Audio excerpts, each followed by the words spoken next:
Well, good afternoon, ladies and gentlemen, and sorry for the little delay. We have been waiting for the Governor's aircraft to arrive. She is on her way to the airport now under police escort, so that you are delayed no longer. But could I remind you, please, if you haven't already, please turn off your mobile phones or turn them to silent. And when the Governor does arrive, obviously I'll be asking everyone to be upstanding, if you can, for her entrance to the Congress. Thank you very much. The Governor will be here imminently.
Delegates, would you please welcome Her Excellency, the Governor of New South Wales, to the stage.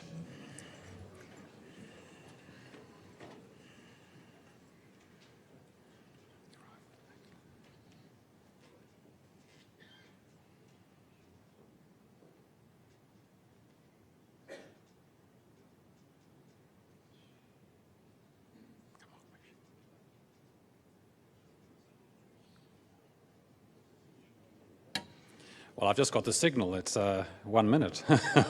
But we'd all be familiar with that well-known phrase, hurry up and wait. Well, that too.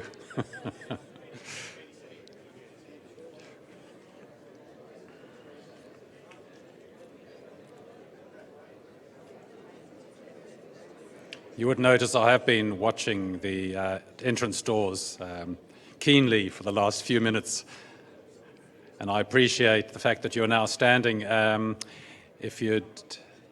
Yes, I think the photographers indicated that the Governor's party is about to arrive.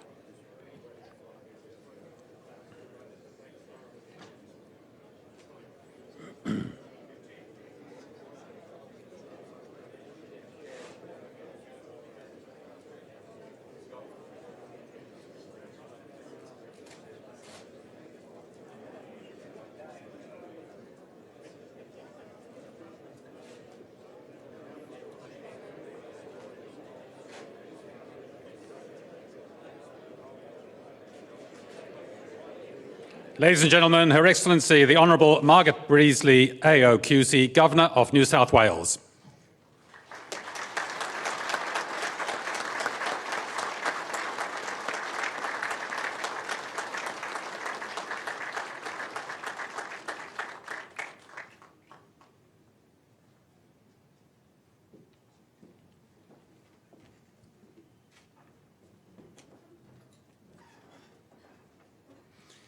Ladies and gentlemen, delegates, please welcome Her Excellency the Governor of New South Wales. And please be seated. Your Excellency, I invite you to address the delegates.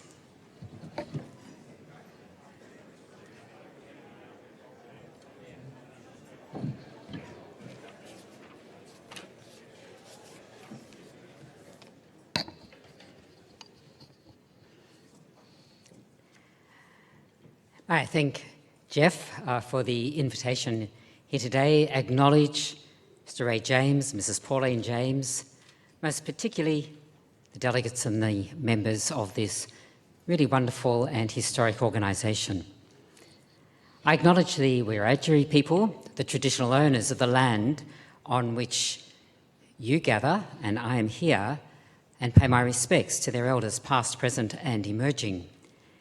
The Wiradjuri have been custodians of this land, of the three rivers, for more than 40,000 years, living in harmony with the environment, united by their common language and guided by their shared beliefs.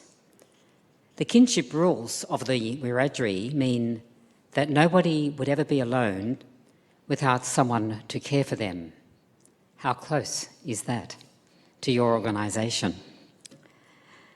And it's an honour to be here to deliver what is my first address to this Congress as your patron.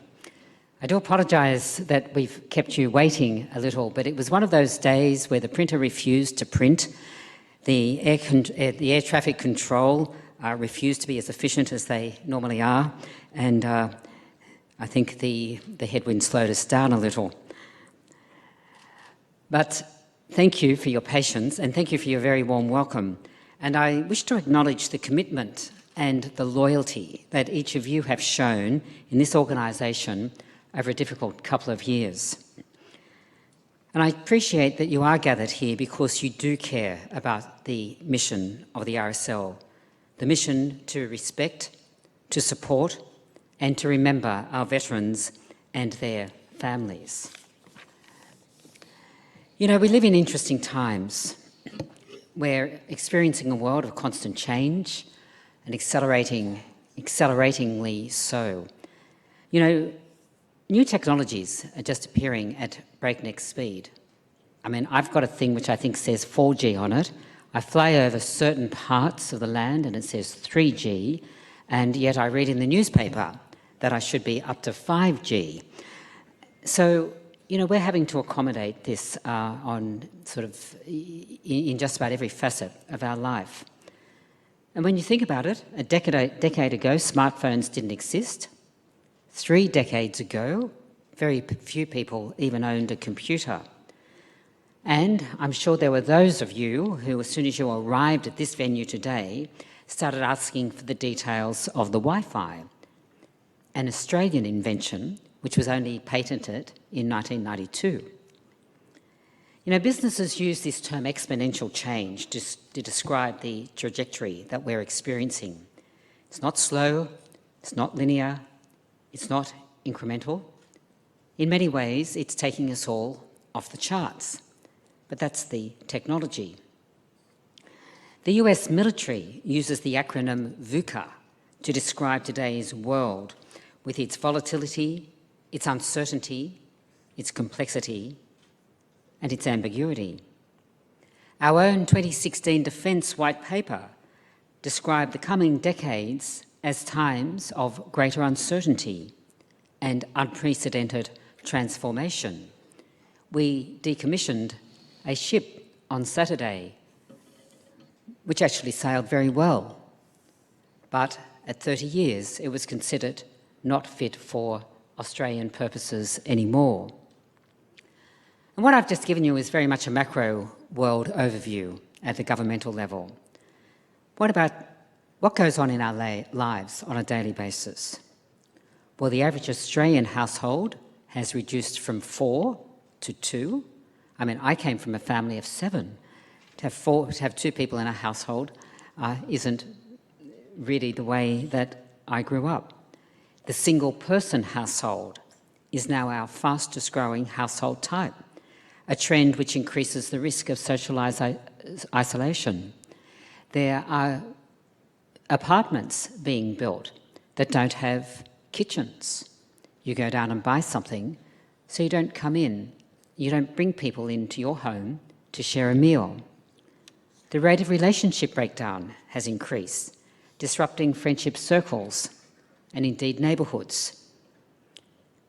We have an increasing busyness about our lives. We're now more mobile. An interesting statistic is, on average, we move house once every 6 years. We have an increasing reliance on information technology at the expense of that personal interaction. I spent time yesterday with a group of wonderful young people, all of whom had been my research assistants over my time in the law. One now lectures, and she says that in between classes, in between the breaks in classes, everyone grabs this little thing which they have in their hand, and they're onto it. And she encourages them to put it away, because she says you have to learn how to connect with people. And not only that, in your careers, you're going to need to know people. But our young people of today actually need to be told that connection and human connection is what our society is really, at its essence, all about. So, in a society which, as Hugh Mackay noted in his last Australia's Day address, that has become more socially fragmented, we're wanting to bring back that sense of community, social interaction, and the sense that you can turn to the person next to you and say, "G'day." And in your organisation, given what your organisation is all about, this is even more fundamentally important. You know, there's a report which is named the Australian Loneliness Report. That we would even have such a report in this day and age of what they call interconnectivity is itself a startling thing. But it tells us that 1 in 4 Australians feel lonely for at least half of every week. That loneliness is a greater problem for young adults than for older people. And that lonely Australians have significantly worse physical and mental health, than those who are more socially integrated.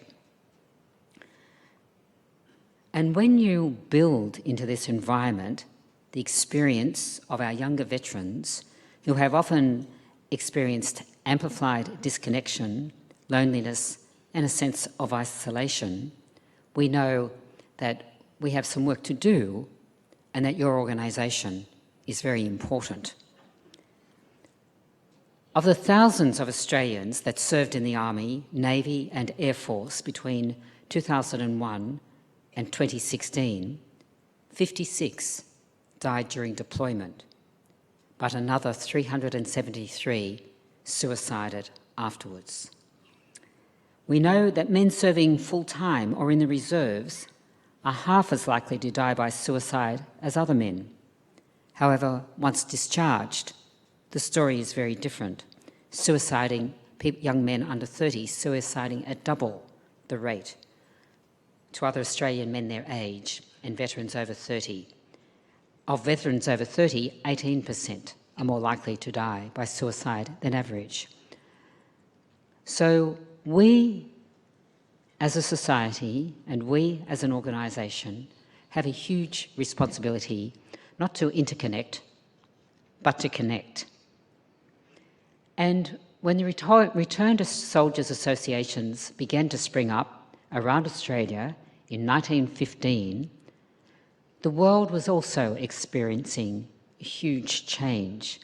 As Charles Beans put it, that great war correspondent, he said, "War fell upon the world, and Australians rushed forward to prevent a dreadful thing from happening." But it's when they came home that was as important. And the club rooms provided by public subscription with the help of patriotic organisations, gathering places for our injured returning servicemen and just those who wanted company. These men were facing new challenges physically and now, as we would well recognise, psychologically and socially, after their experience of the horrific battlefields of Europe. I'm very fortunate that that was not my time, but I have read of those accounts and most recently read a book by a Belgian writer, a shortlisted Booker writer, and his descriptions on the battlefields were compelling, but nonetheless brought home to me the extraordinary ugliness of war, the extraordinary friendship, but the extraordinary ugliness. And the social connections that evolved through these clubs, which is your history, soon provided foundations for associations with very practical aims. According to G.L. Christensen's account, on the 6th of June 1916, representatives from the separate returned soldiers' associations of Queensland, of New South Wales, of Victoria and South Australia met in Melbourne to draw up a provisional constitution and a statement of aims and objects for the formation of an Australian-wide body. It was an historic moment. It was an historic moment which led to the first Federal Congress of what was then the Returned Sailors, Soldiers, Airmen's Imperial League, which took place in September of that same year, 1916. In the years since, you've had other constitutions for the state and the federal bodies. Amendments have been made. Various pieces of legislation have affected you, covering your activities. But this, after that first Congress, is probably the most important Congress at which you've gathered. 103 years later, an historic moment will come to pass as you work towards adopting a new constitution for RSL New South Wales. Now, one thing I wouldn't presume to do is to advise you how to vote, except let me say these two things. First, the RSL New South Wales Act of 2018 was passed by our government last year. And this Act is the first significant change to RSL New South Wales legislation in 80 years. So far as the government was concerned, it was a necessary response to the findings of the Bergen inquiry, one of my former judicial colleagues. Importantly for you, as you go forward, first in your discussions, and then in the manner in which you will operate over the ensuing years, the RSL is created as a corporate body. That will bring challenges for you in terms of compliance, in terms of corporate governance, in terms of directors' duties, and audit requirements. Now, can I just add this? In terms of your directors' duties, there are many provisions which will govern you. There are many legal decisions, judicial decisions, which will tell you what's involved. But the essential feature of your duties as directors in this corporate organisation will be to act in good faith and not to be affected by a conflict of interest. If you keep those two legal principles at the forefront of your mind, acting in your capacity as directors of this now corporate but still wonderful organisation, it will be very hard to stray from the right path. But also, with this new corporate framework, you'll need to synthesise the new constitution with the corporate structure so that the organisation meets the contemporary needs of your members. That will continue to be a challenge as society changes and as warfare changes. And as you go forward to work out what it is that this constitution will say for you, I'm reminded of what I heard a professor of philosophy say a couple of years ago when he was visiting Australia. He said, "What's wrong with listening to each other? Nothing wrong with it at all. And most importantly, one doesn't need to be offended when a view different from yours is expressed." The real challenge, of course, is how to bring the views together and how to the extent necessary, compromise a little one way or the other so that you get a document that works for you as an organisation. It's going to be doubtful whether this constitution is your constitution for the next 100 years, 2119. But that's not the point of today's deliberations. What's more important over the next number of hours in front of you is to have the flexibility of mind and the will to change, and as and when necessary. What today is not about is being nostalgic or indeed ossified in the past. You know, Winston Churchill, that interesting politician, but certainly great wartime leader, once said, "There's nothing wrong in change if it's in the right direction." Not a bad way for a ship to go, is it? He added, "To improve is to change, so to be perfect is to have changed often." I'm not sure I quite agree with that last bit of advice. You know, certainty and solidity is quite good. But change in society does have to be accommodated in our organisations and in our institutions. And change in this organisation has to occur within the framework of your core mission: the respect, the support, and the remembering of veterans and their families. There's nothing fossil-like, there's nothing stultifying, there's nothing nostalgic or ossified in that mission. The question is, how is it to be met today?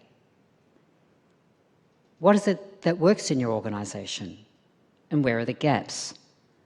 What is needed to connect with, support, and assist those returning from deployments back to civilian life? How can what is working be expanded to meet the needs of those who fall within this mission. Those questions require thoughtfulness, and they also require initiative. They call for recovery from organisational failure. In mentoring young lawyers, I have always said, I think the best professionals are those who have overcome a failure at some time during their life. And this organisation has had a failure. So it's going to be a big task. It's been a very tough few years for the RSL. The scandals of these last few years are now part of your history. You have to accept that, but you have to lift above it and rise above it. This is not the day for recriminations. This is the day to look forward. But there has been a loss of trust in you, and in these conversations that I've said, in this listening to each other, you have to find a way to rebuild that trust. You know, trust affects us in all sorts of ways. It affects us at a personal level. In today's world, it's affected us significantly in an institutional and in an organisational sense. Indeed, the United Nations Secretary General spoke about it. He said the world is suffering from a bad case of trust deficit disorder. We've always got to sort of, pathologise things, don't we? But he's right. Trust deficit disorder. People are feeling troubled and insecure, and trust in many respects is at a breaking point. One can hardly think about Brexit currently, for example. This is not an occasion, I don't think, to be very funny, but I must say, thinking of Brexit and the breakdown of trust generally did make me think of a joke that I saw. It was a cartoon, two men walking out from an office, and one said, "My father was a Brexiteer, so was his father," meaning they couldn't get to make a decision. You don't have that luxury. You have to make a decision, and you have to make a decision in goodwill. So that trust that you've worked so hard, and those who went before you worked so hard to build up over 103 years, it's been eroded. That's the platform. That's the platform that you now stand on and that you now build from. And quite frankly, what has happened to this organisation over the past few years would have ended many organisations, but it hasn't finished you. In fact, it has reignited you. And I think this is a wonderful opportunity for you all to go forward. So it's your tenacity, it's your loyalty, and it's your passion which is bringing the boat out of the storm. And I believe that lost trust will be regained through the patience, through the listening, through the consideration of other views, working out whether another view that's brought up is a good one, could be tweaked, could be taken on, or in goodwill amongst all of you needs to be abandoned. And through that way, you'll regain an organisation which is the great organisation that began back in 1916. And think about what characteristics you as individuals have to make this happen. You have your sincerity. You wouldn't be here if you weren't sincere believers in this organisation. You have your concern, not only for the organisation, but for what this organisation does for the wonderful people of our Defence Forces. You have competence. I mean, there is an extraordinary amount of competence in this room upon which you can rely to take you forward, and each and every one of you is a reliable member of the RSL. So staying true to that core mission, accepting that now the structure has to be different, the corporate structure, accepting that your constitution needs to meet the governance aspects of a corporate structure and the needs of your organisation. This is the time to embrace change. It's the time to improve the RSL and to guide it into better days ahead. And indeed, I think, at the brink of the second decade of the 21st century, to guide it into its finest days. So I'm very honoured to be here. I'm extraordinarily proud to be your patron, and I wish each and every one of you well in these important deliberations that are ahead of you.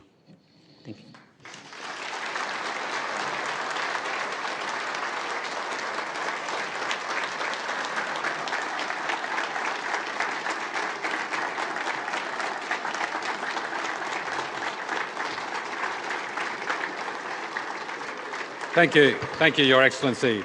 I'd now call upon the Acting State President, Mr. Ray James.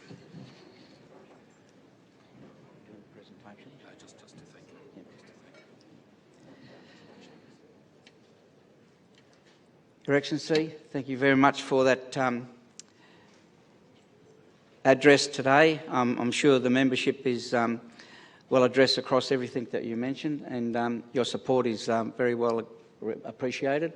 Not only with the delegates that are in this room, but also we are doing it live on Skype and all the rest of the technology that you also mentioned. So on behalf of the RSL New South Wales and its membership, I thank you again, and we look forward to many more addresses from you in our future. Thank you. Thank you, Ray. Yes, you're right. And now we're going to this.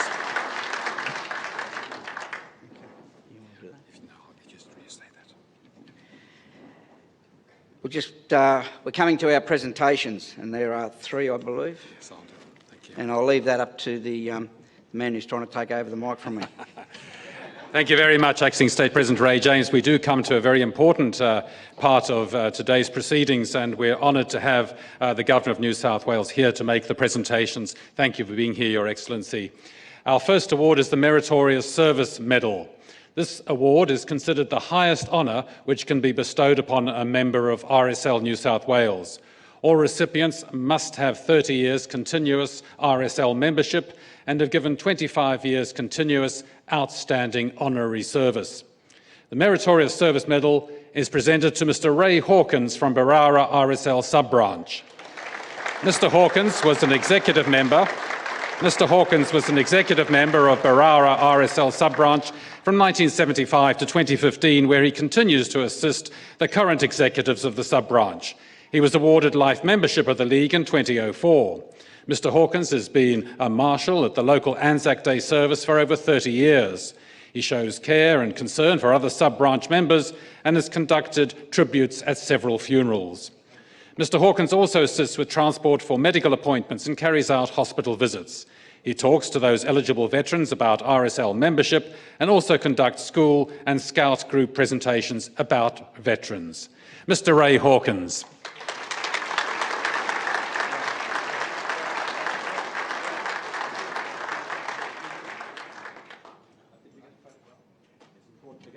It is important to get a photograph with all there. Thank you very much. You were doing that while I was speaking. But the photographer particularly requested for the records to have a photograph with the Governor and, of course, the Acting State President. Thank you very much.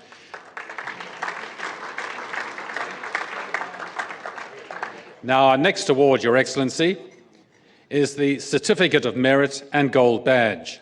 This is the highest award that may be made by the League to a person who is not a service member. This year, the Certificate of Merit and Gold Badge is awarded to Mrs. Robin McKinnon of Port Macquarie RSL Auxiliary.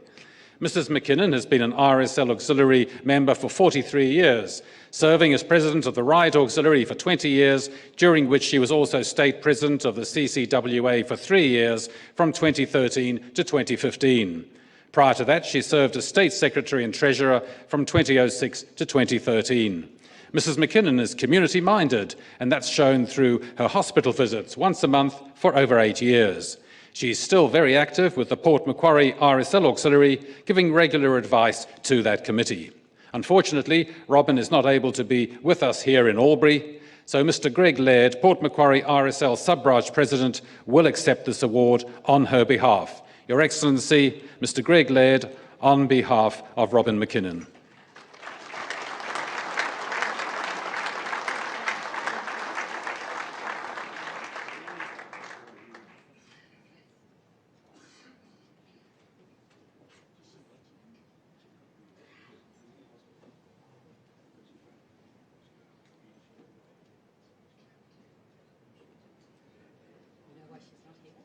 No, I haven't heard, Your Excellency. So apparently this wonderful, wonderful person, we're not sure whether she's watching or not for the presentation of her award. She's in hospital herself, having broken her leg the other day. But like all great people, wouldn't be put down, was out at the hairdresser the other day, getting her hair done. So thank you for coming down. I mean, terrific people, unbelievable.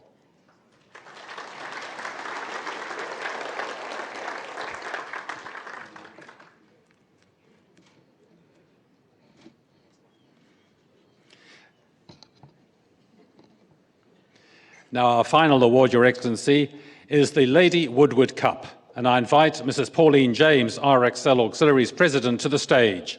The Lady Woodward Cup is awarded to the RSL Auxiliary that has donated the highest amount to RSL Defence Care in the past 12 months.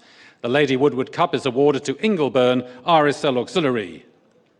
I invite Mr Graham Toll, President of Ingleburn RSL Sub-Branch, to accept this award on behalf of Ingleburn Auxiliary. Your Excellency, Mr Graham Toll, President of Ingleburn RSL, approaching the stage.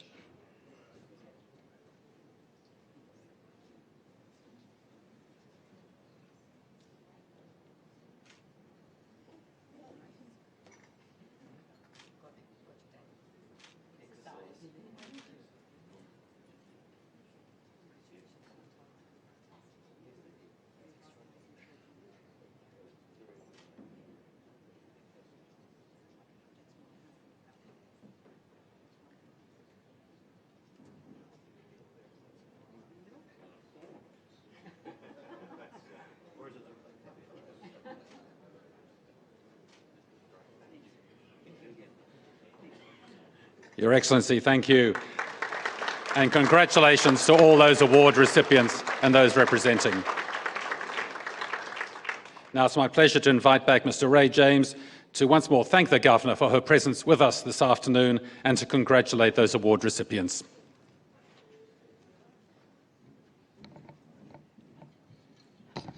Again, Your Excellency, thank you again for attending and also handing out those awards, and to the recipients, Ray Hawkins and Rob McKinnon, and also the Ingleburn RSL Women's Auxiliary.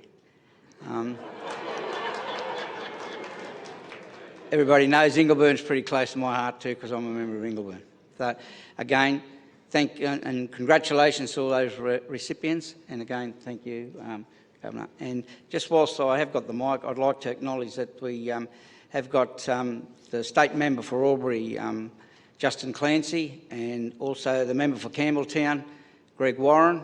Greg's the Shadow Minister for Veterans, and they have been here during the course of the day. Again, I thank them for attending, and I'd like to show our appreciation for those two attending and also the recipients. Thank you.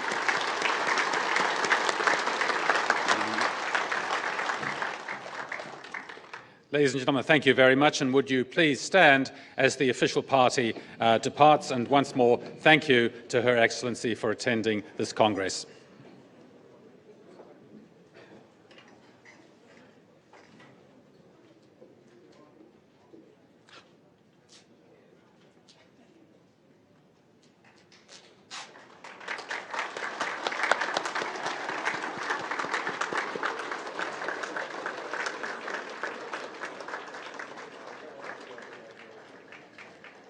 Delegates and special guests, there will now be a short break before we recommence with the Treasurer's report, a break of 10 minutes.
Ladies and gentlemen, if I could ask you please to take your seats. Thank you.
Well, ladies and gentlemen, we now commence the last official session for this afternoon. I ask you to join me in welcoming Mr. Philip Chin, the Treasurer of RSL New South Wales, who will provide the Treasurer's report.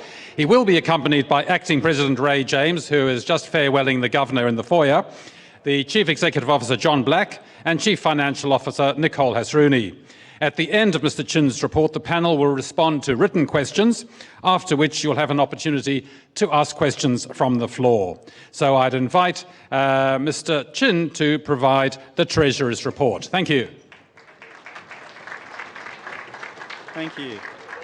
Thank you. So it's my third Treasurer's report, and it's always the most exciting part of Congress for me. And I'll try to keep it entertaining for you. So a few changes this year on how we're doing the questions and answers, but I'll get into that in a minute. But some of the few key things I just wanted to highlight to all the delegates here today about our financial reports. So as you recall from a couple of years ago, we had the Bergen inquiry, we had significant non-compliance, and we had qualified audit report with a lot of problems. So this time we actually do have unqualified financial statements and unqualified audit opinion. We've enhanced our governance and controls. We've got an audit and risk committee looking at the systems and processes and the overall outcomes. So on that, the auditors have told me that they're moving from this detailed substantive testing to actual control testing. So that's a big improvement from the audit perspective. I've got some clarifications from the Extraordinary General Meeting in December, and I'll be introducing the CFO as well. So last December, I did mention that we changed our reporting period, and we have done that now. So the statements are aligned with the financial year. And I mentioned that the reason for the change was that we were looking to move to general purpose reporting. So we have looked into that, and that is a possibility for the future, but the current financial statements that we've presented are still special purpose reporting, and we'll be seeking further advice with our auditors and lawyers around the need to move to general purpose reporting. So we don't actually have to do general purpose at the moment. If we did have to, we would have to consolidate our controlled entities, which is currently not the case. And we've also clarified with the New South Wales Government on the reporting requirements, and currently we are allowed to do special purpose reporting, but we are preparing for the possibility of general purpose reporting if that happens. So I'd like to introduce our CFO, Nicole Hasrouni. She's joined us in April 2019, a chartered accountant, which is different from myself, a CPA, but we don't hold that against her. So she's very experienced, and she's done a number of different roles in senior finance roles before coming to work for us, including the Royal Hospital for Women Foundation, Red Kite, and also working at AXA and AMP in the past. So in terms of an overview of what we'll cover today, we've got our special purpose financial statements, the actual results, key account movements, some of the controls and system changes, and then we'll go into questions from sub-branches and then from the floor. So today you won't actually hear too much from me today. I'm going to hand over to Nicole because she runs it every day, in charge of the finance team there, whereas my role is more on the oversight, and I've been able to do more of that. So I'll hand over to Nicole.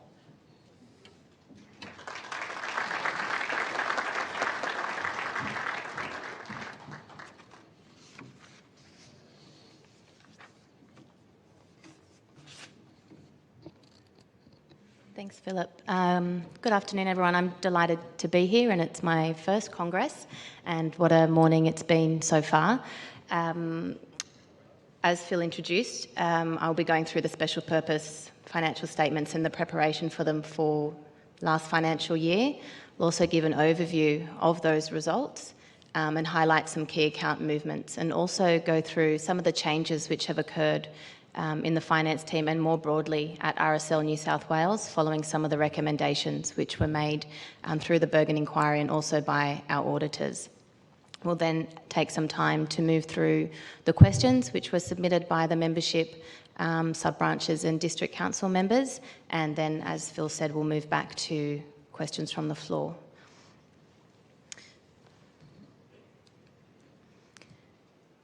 So the reason for producing special purpose financial statements is that the board determined that RSL New South Wales is not a reporting entity, and thereby we don't have users who rely on our financial statements to make decisions. They can actually reach out to us to ask any questions and ask for further information on our financial statements. We did prepare the financial statements in accordance with our regulatory requirements, being both the ACNC Act and the Australian Accounting Standards. For the full financial year, no fundraising took place, and we only had comparatives for 6 months, which was a result of moving to a financial year effective the 1st of January 2018. Just looking at our last financial year results in comparison to the last 3 reported periods, you can see that we have a deficit of just over $2 million, and that can be attributed to the loss of the fundraising activity which ceased in 2017. Also wanted to highlight, because it came about in a few of the comments through the questions submitted, that we've had an accumulated loss of over $7 million. But what I've done in this preparation here is to show the asset impairment in the last financial year, or the last half year, which Phil did address at the Extraordinary General Meeting. And it's just to show that that $3 million loss is mostly driven by a non-cash movement, something which we have to account for as part of our requirements to adhere to the Australian Accounting Standards.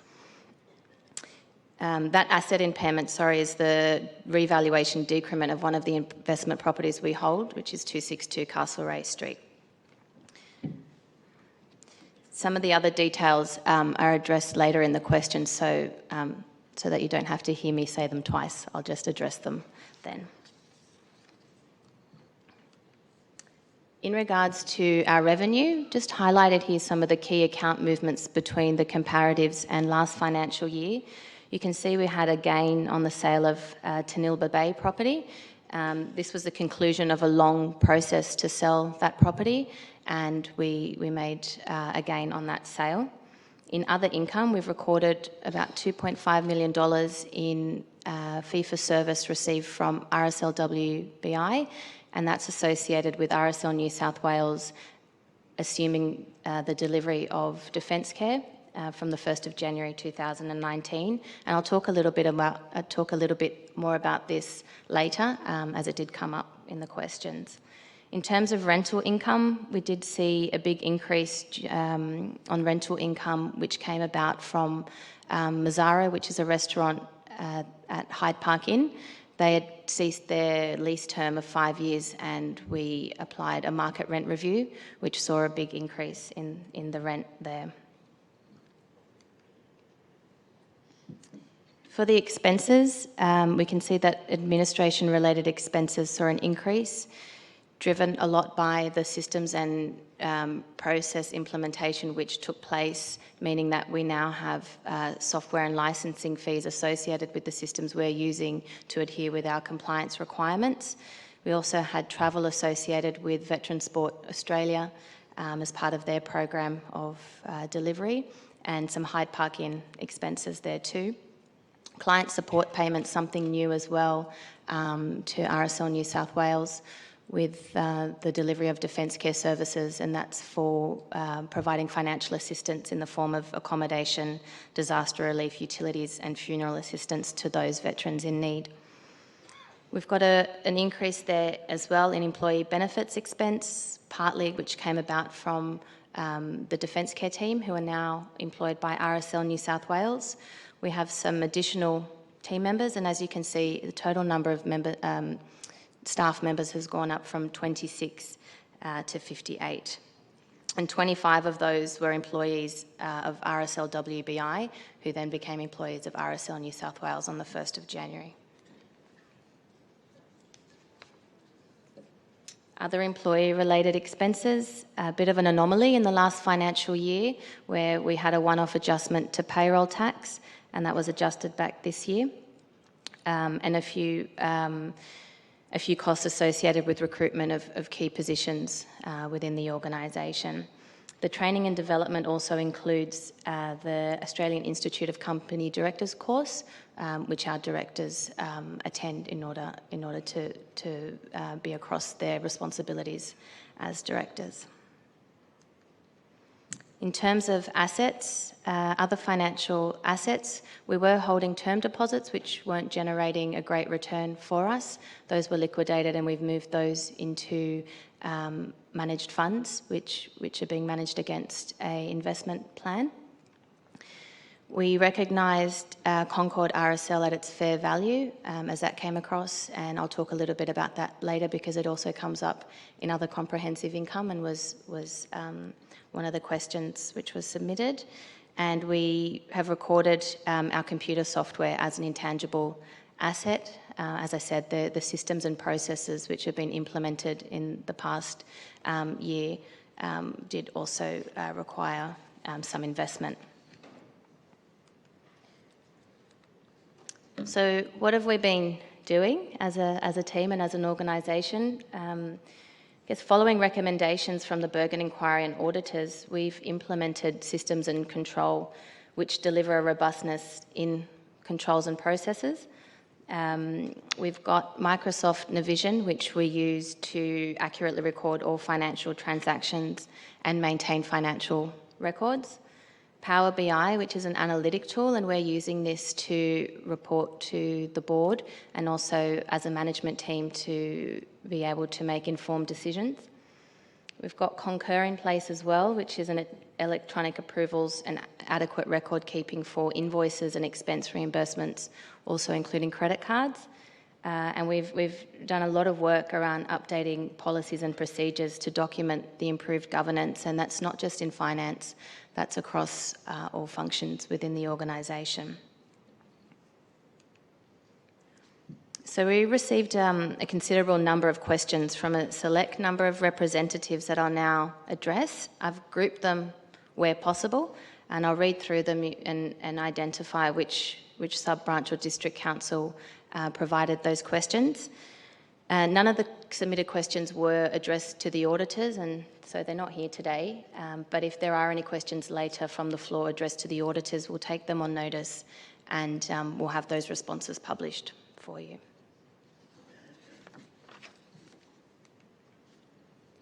So we'll start with a question on this current financial year's budget, and the question is, does the RSL New South Wales budget for the financial year ending 30 June 2020 envisage the sale of any assets as occurred in 2019?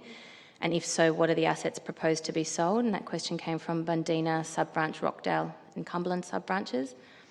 The other question was, has the profit and loss budget for RSL New South Wales for the year end 2020 been submitted to the board and been approved by the directors? The current year budget doesn't envisage the sale of any assets, and RSL New South Wales may consider the sale of certain assets, such as the Concord property, in the future. The sale of the asset last financial year, which was to Nilba Bay, was the conclusion of a long-standing sale process, and it was not sold as part of a strategy to divest assets.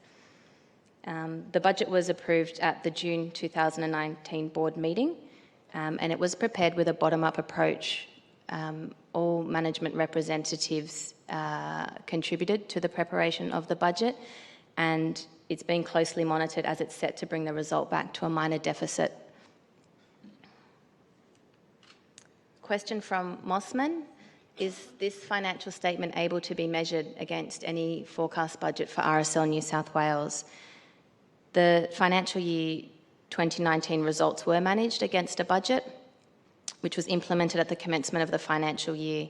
The actuals do represent a variation to the budget, and that's predominantly due to the provision of Defence Care Services from the 1st of January 2019.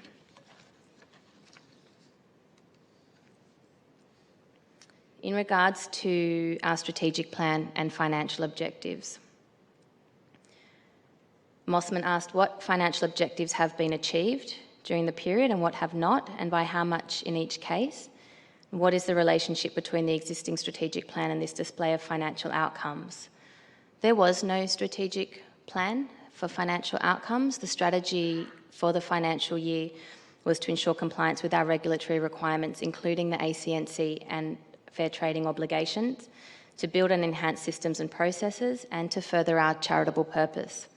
The current strategic plan is starting to take shape. As you heard earlier today, our CEO, John Black, is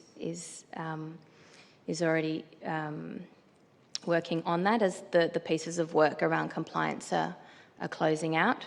And the current priority is to reduce the losses through revenue-generating initiatives and cost savings. Smithfield also made a comment, I think, which was also related to the strategic plan and financial objectives. I'll just give you some time to read that if you've not read it.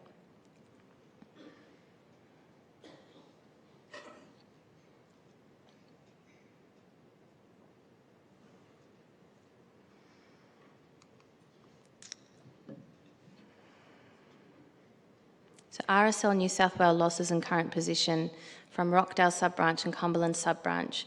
Since year-end 31st December 2017 and up to year-end 30th of June 2019, the RSL New South Wales has incurred an operating loss each year, which now aggregates to about $7 million in real cash terms.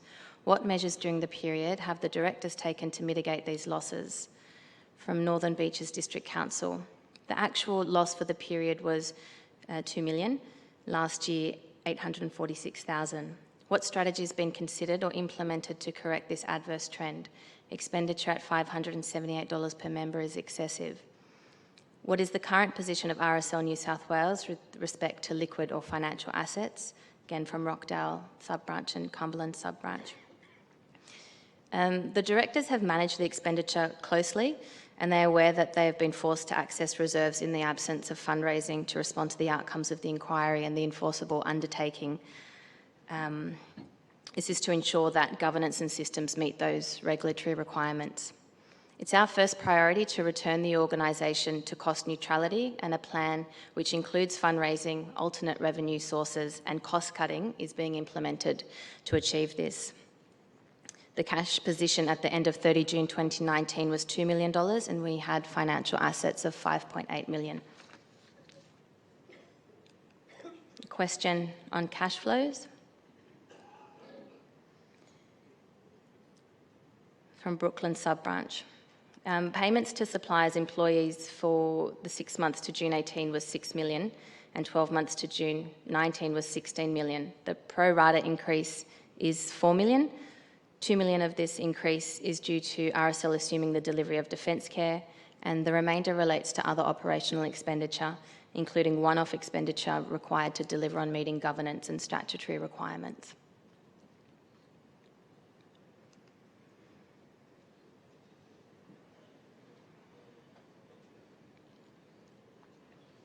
We have some questions on related party entities, all from Northern Beaches District Council. The first question in regards to RSL WBI. The last financials were as at 31st December 2018. They reveal equity at $4 million, down from $5.4 million in 2017.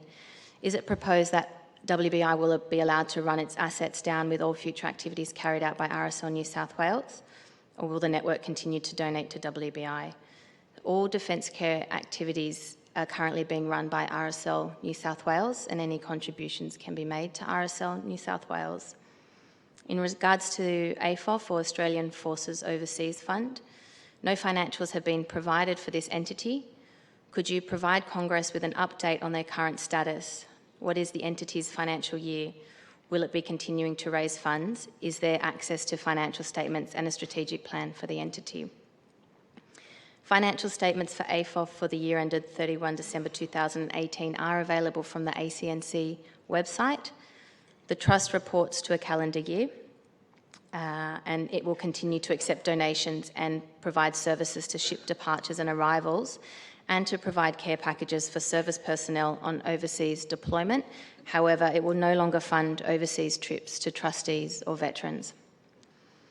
Anzac House Trust. Following the sale of Castlereagh Street, the Trust holds substantial assets. Given that Anzac House is now in rented premises in 341 George Street, will the income generated by the Trust be sufficient to cover the rental liability? Are there plans to locate and purchase a suitable freehold property as long-term headquarters in the future? The Anzac House Trust investment strategy approved by the Anzac House Trust Board of Management has factored in the current rental expense and ensures the preservation of capital within the investment portfolio. So the sale value of the sale value of the property is being maintained as we support the rental expense of Anzac House currently. The location of Anzac House will be reviewed in early 2020 and a plan determined for future premises. Some questions on RSL WBI fee for service, which was reported in other income from Rockdale Sub-Branch and Cumberland Sub-Branch. Does the budget include the expectation of RSL New South Wales receiving an approximate $2.5 million fee for service from RSL WBI? Some questions on what is the sources of the fee for service. Oh, thank you. Sorry. Thanks. And whether that is sustainable into the future from Brooklyn and Northern Beaches District Council. So the current budget includes the expectation that RSL New South Wales will receive approximately $5 million in fee for service from RSL WBI, and that's forecast to continue to 30 June 2020. The fee for service is a combination of welfare assistance provided to ex-serving veterans, claims and advocacy also provided to ex-serving veterans, and the delivery of Veteran Sport Australia, fundraising activities and other back office support, including finance and trust activities. RSL New South Wales has been delivering these services on behalf of the trustees under a fee for service agreement.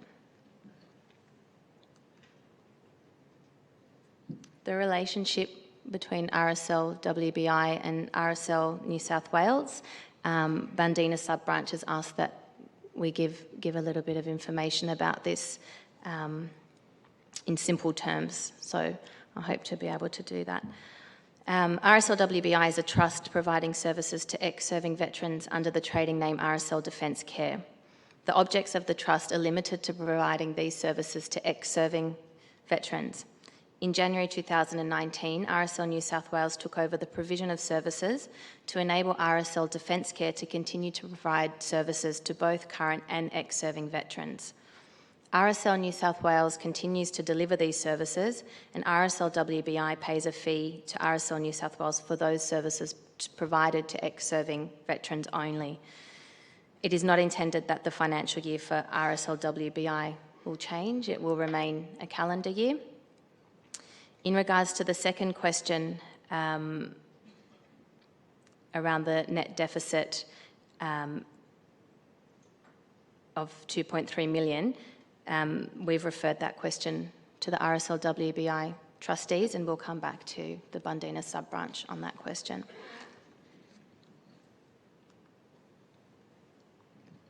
RSL Lifecare, bear with me, there are 2 slides with questions related to RSL Lifecare. Again, I tried to group them in terms of will we be consolidating and some of the support which was provided by RSL New South Wales from a funding agreement from RSL Lifecare. So funding was provided by RSL Lifecare for the purpose of RSL New South Wales providing ongoing support and services to current serving veterans and their families in need. Under the formal funding agreement, RSL New South Wales was obliged to provide periodic acquittals to satisfy RSL Lifecare that all funds were being used for this purpose, consistent with RSL Lifecare's charitable purpose. The fact that RSL New South Wales is a member of RSL Lifecare does not prevent RSL Lifecare from applying its income in this matter in furtherance and support of its charitable purpose. As Phil mentioned, since RSL New South Wales is not a reporting entity and we're not preparing general purpose financial statements, we're not required to consolidate any of our controlled entities. If that were to change in the future, that's something that we would need to consider.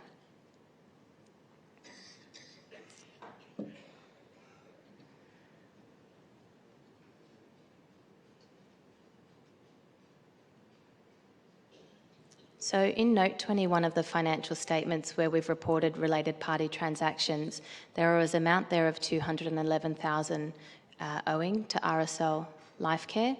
To clarify, this was not a loan, it was a reimbursement of the unspent money from the funding agreement I explained earlier. And that funding was provided to RSL New South Wales for the purpose of supporting current serving veterans through the Defence Care program. We've since repaid that amount to RSL Lifecare in September this year. The provision of financial assistance to sub-branches is unlikely to fall within Lifecare's objectives as asked by St Mary's sub-branch, and in any event, those decisions are solely at the discretion of the Lifecare board.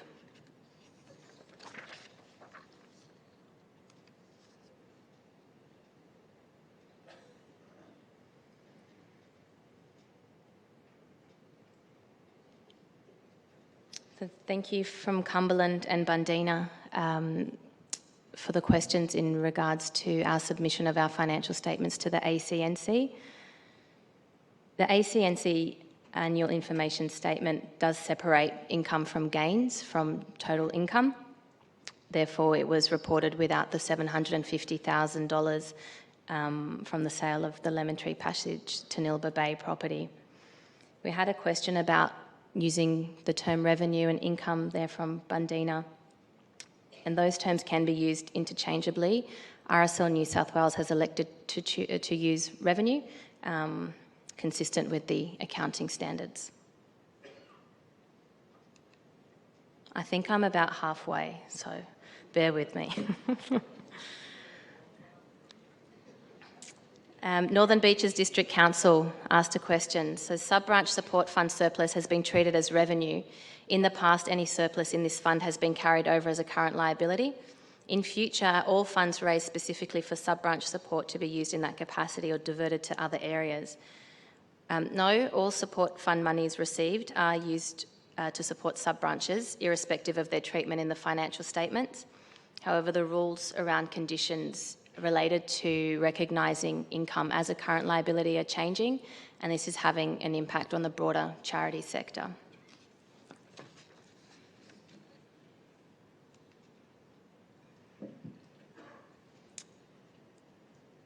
Other comprehensive income. So we recorded $6.1 million in other comprehensive income under the line item transfer of title of land and buildings.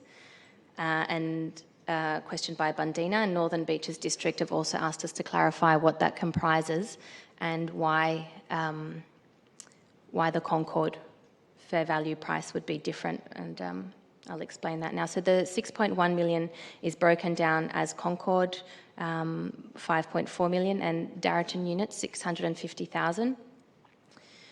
So we recognised the transfer of title of Concord as a result of the closure of the Concord District RSL sub-branch. The land which the sub-branch owned did transfer from the trustees of the sub-branch to RSL New South Wales.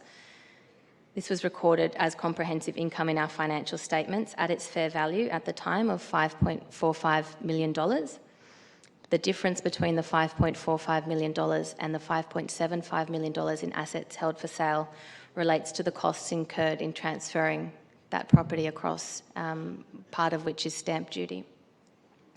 In a separate matter, RSL New South Wales was made aware of 2 blocks of units in Darrington Wentworth District, which were held in its name, and these units had not previously been recognised in our books, so we've recognised them in the last financial year.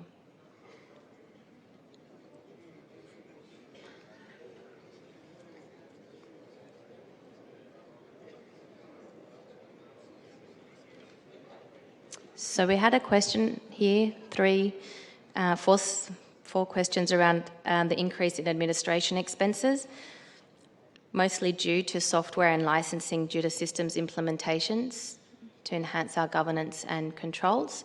Also increased insurance, and part of that relates to the Concord property and the Darraton units, which we've now taken up.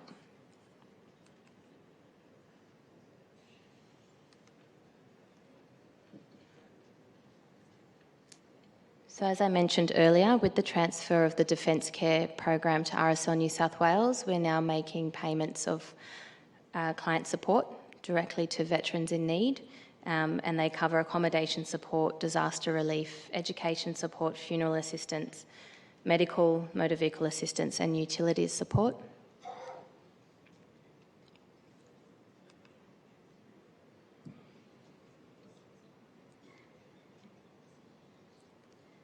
So we had some questions as well around employee benefits expense.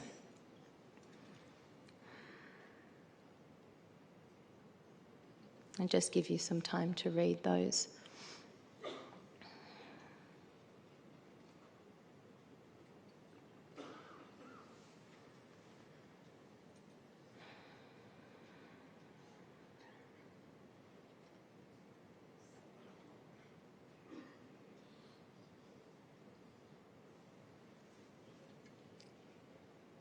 So more broadly, and not just in relation to employee benefits expense, we are aware that continuing with a deficit or expenses as substantial as they are is unsustainable, and it's management and the board's first priority to look at this, particularly in regards to revenue generation or cost-cutting initiatives.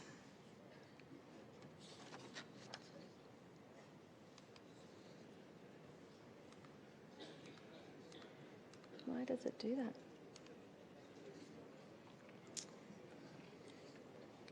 It was asked for us to provide some more detail around those employee benefits expense.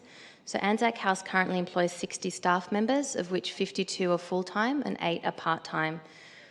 There are no casuals or consultants, although there are employees on fixed-term contracts. When you exclude Hyde Park Inn employee benefit expenses, that amounts to about $6 million. In terms of a breakdown, excluding key management personnel, we've got $4 million in total New South Wales staff payroll. Also like to mention that Mossman, Rockdale and Cumberland sub-branches did request the presentation of our organisation chart, which was presented earlier in the CEO's presentation.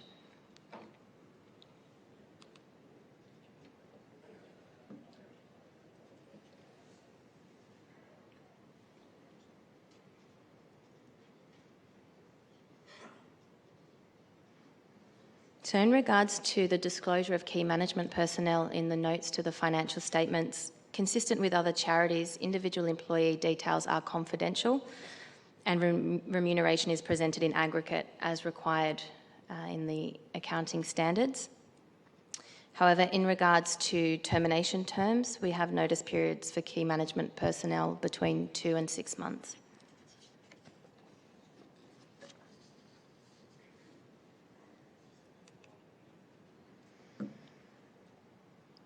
Other expenses, so 117,000 of that 168,000 relates to merchant fees for Hyde Park Inn, and that's where individuals are booking online and we need to make payment for those bank fees. 18,000 relates to a bad debt written off for the non-recoverability of the rent from the Darraton properties, and the residual relates to bank charges and other sundry expenses.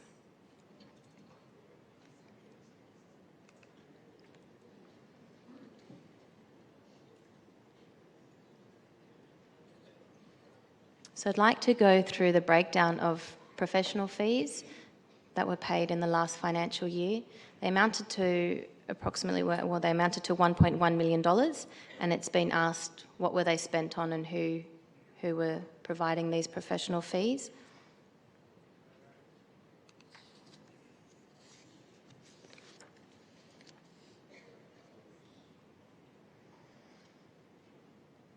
So as you can see, the majority of these fees were one-off items, and we don't anticipate that they'll be repeated in the current financial year or future years. However, a large investment was required to be able to complete large pieces of work last year. The list of suppliers is extensive. However, I did take a 3% materiality to look at who were the top service providers. We had BDO, Baker McKenzie, Building Certificates Australia, Deloitte Financial Advisory, Frankham Consulting, Social Ventures Australia, Touchstone Partners and Workplace Law. In regards to legal fees, the General Counsel managed the legal fees budget under budget. There was a budget of $111,000 for the last financial year, and there were savings of $27,000 made.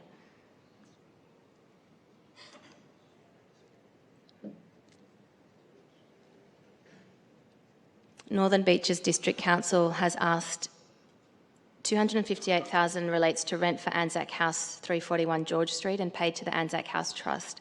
What is the rent for Anzac House and which entity subsidises the balance? What comprises the $207,000 balance of the above expense? So rent for Anzac House is $1.3 million annually, and it's subsidised by Anzac House Trust. It's a sublease which will terminate in September 2021.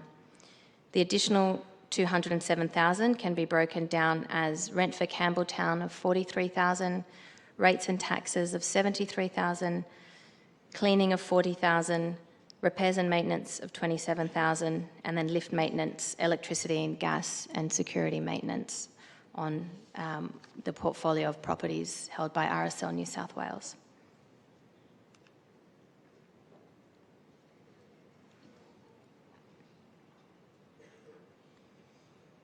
So there's been an increase in trade debtors, which relates to the receivable from RSL WBI for the fee for service, and to date, those outstanding monies have been collected. The sundry debtors balance includes franking credits receivable and revenue receivable for Hyde Park Inn, and the 2018 balance also related to a receivable from RSL WBI in a similar arrangement to the fee for service agreement.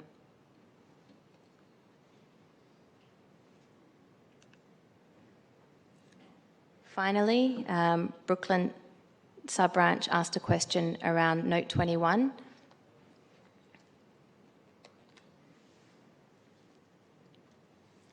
So Note 21 is the note on related party transactions, and the aggregate of that note amounted to $992,000. Coincidentally, the same figure which was in the annual report for Defence Care Services provided, and I can assure you that it's just a happy coincidence that those numbers did match. The $992,000 to related party entities is a breakdown of a receivable from Anzac House Trust of $2,000, the receivable from RSL WBI of $1.2 million, and then the payable to RSL Lifecare of $211,000, resulting in a net receivable of $992,000. In regards to the financial assistance provided through RSL Defence Care, it's driven by individual demand and circumstances. We do manage our support in line with our organisational budget. The $90,000 spent to support homelessness is reflected in the financial statements under client support payments. And that concludes the submitted questions. I'll hand back now and we'll call for questions from the floor. Thank you.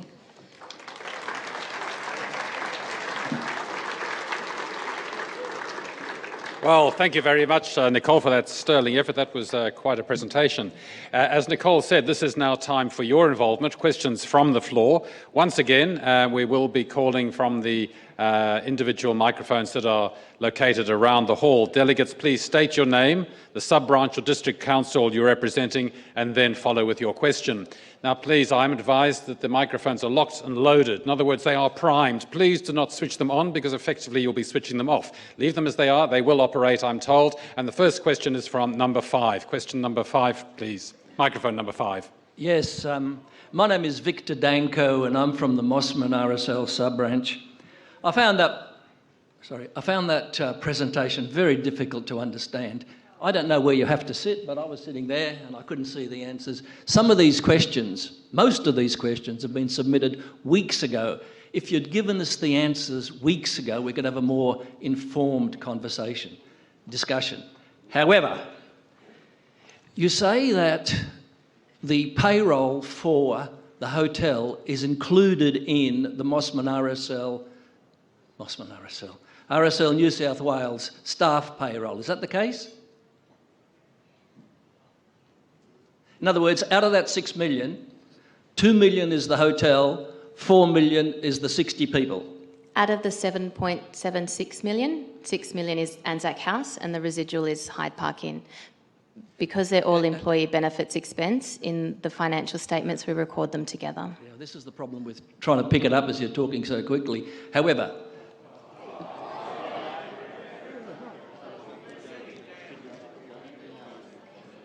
okay. The payroll... Would you like me to repeat it? No, it's okay. So I don't mean that disrespectfully whatsoever. I understand if you can't understand, I can speak more slowly. 7.8 million is the payroll for the year end June 19.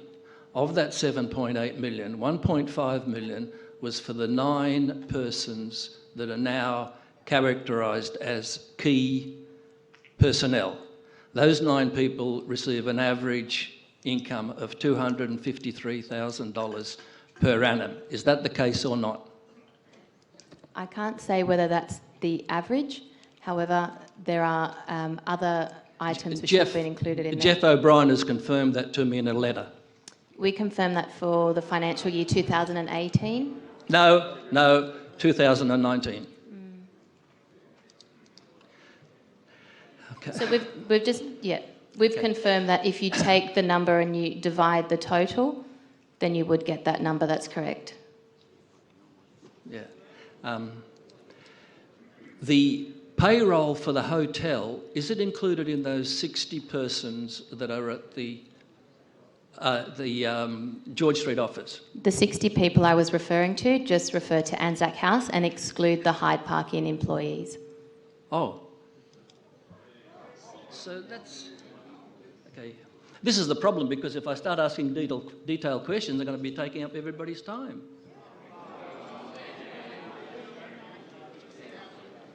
Thank you. Sit down. Okay, thank you very much. We'll take the question from microphone number 4, please. Thank you. It is live, yeah. I'm Gary Mackay from Maxwell Sub-Ranch. I'm the president up there of God's Country. This is a finance-related question, and I come from an accounting background.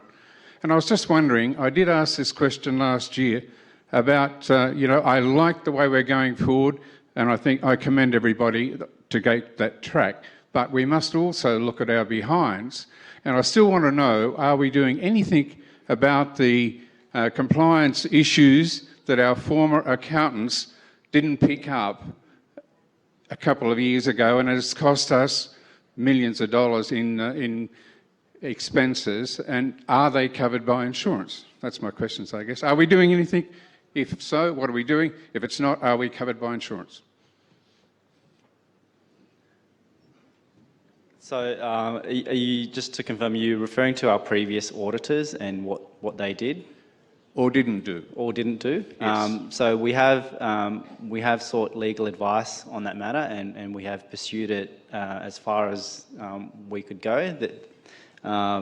In terms of insurance, there's no insurance for that, and part of the costs and complexity of the current with the current auditors, they had to redo a lot of their work as well.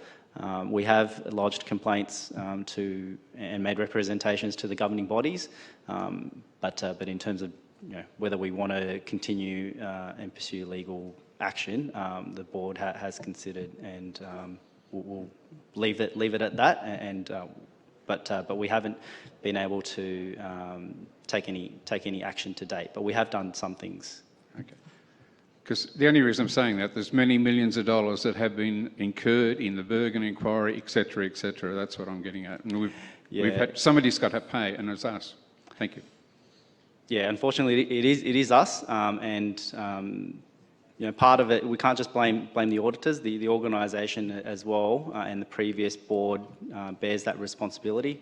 And due to the record keeping and issues around at the time, it's not that easy to pursue, but we have considered it in detail, but we can't share much more in this forum. Thank you. If you could keep us in touch, let us know what you're doing later on. Thank you to that questioner. Microphone number 3, please. Thank you. Don Henry, Vice President, Matraville Sub-Branch. Nicole, welcome to the maelstrom. You've answered a lot of the questions. I'm a CPA. You've answered a lot of the questions that I had, and I think that was very well presented. And I understand that there's a lot of information there that it's hard for a lot of us to get across, but well done for that. But my question really, and something, if I understood you correctly, which absolutely staggers me, is that there were 2 properties at Wentworth that were hidden, no one knew about. Is that right?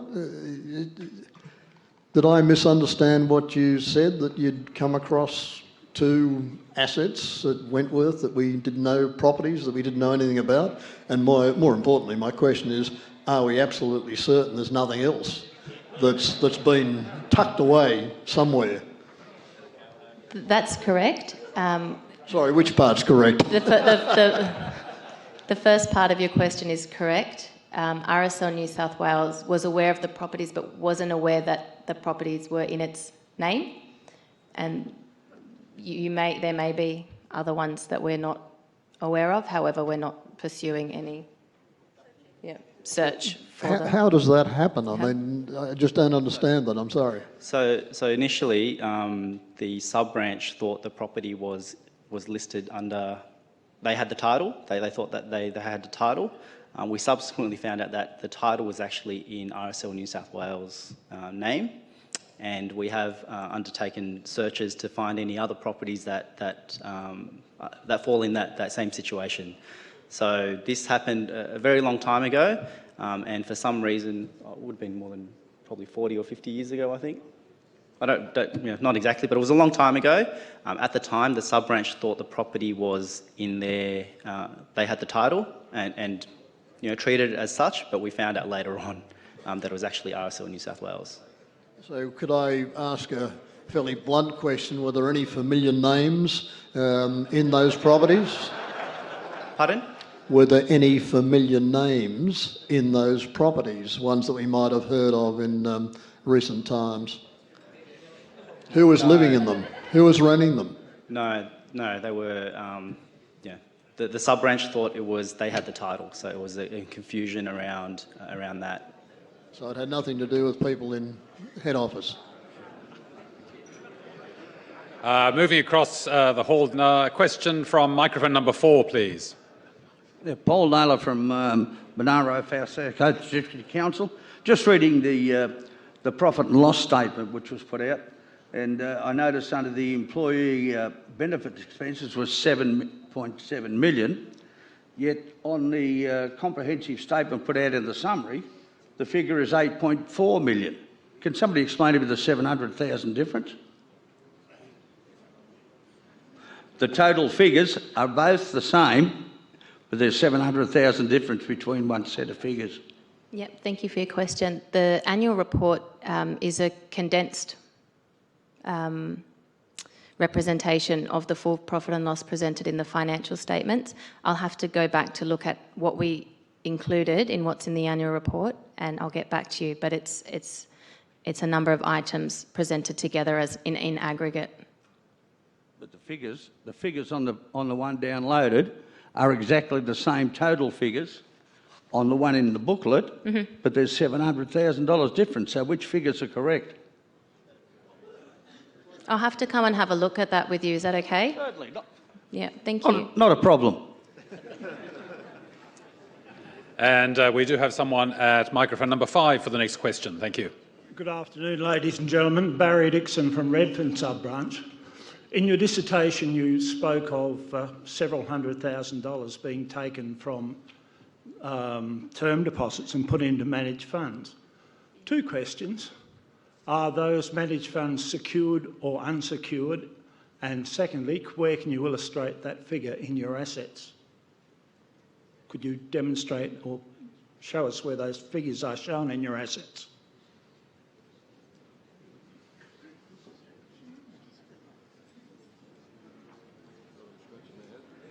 Because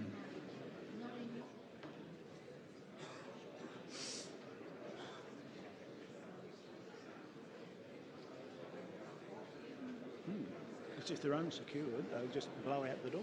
That would be $500,000 they'll lose. Huh? So those managed funds are listed in non-current assets as financial assets, and the managed funds are listed funds. So I'm not sure whether, is that what you mean, whether they're listed or unlisted? Or So unsecured tradable funds. Pardon? You can have secured or unsecured funds. If you've got unsecured funds, you sell a bloody, give them the money's loan to spell a bloke about a bit, and it disappears out the door, and you lose all funding. No, If they're you not have secured unsecured. funds- They're secured funds, correct. Thank you. Thank you. We have a question from microphone 6, followed by microphone 4. Douglas Clark is my name. I'm the Secretary Trustee of Smithfield Sub-Branch. Nicole, I'd like to ask you if you can be a little bit more specific. You mentioned that in last financial year we're running at a deficit, if that's the right word in financial terms, of about 2-point-something million. You mentioned that you're acutely aware of that and that you're looking at what you can do to address that. I was just wondering if you'd be more specific, because we're already now into the next financial year, and I would have thought that you'd have the answers now, that you can tell us what you're doing about restoring that deficit, because it can't continue, and we're going to be broke.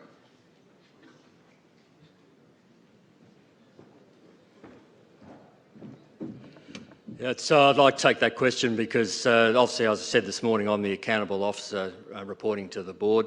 As Nicole said, it's not sustainable. I was a little shocked when I came in to say, well, I could see how it happened and the decisions the board had taken to ensure that the entity met its compliance obligations as mandated, not just through the inquiry, but to modernise the way that the accounts were being managed. I was astonished when I read the previous audit reports and obviously the amount of work that had to go to correct that as being conveyed by the Treasurer. I am in the middle of a report. It's my first board meeting, actually. I've provided a report to the board expressing my concerns, which was obviously reinforced by the board.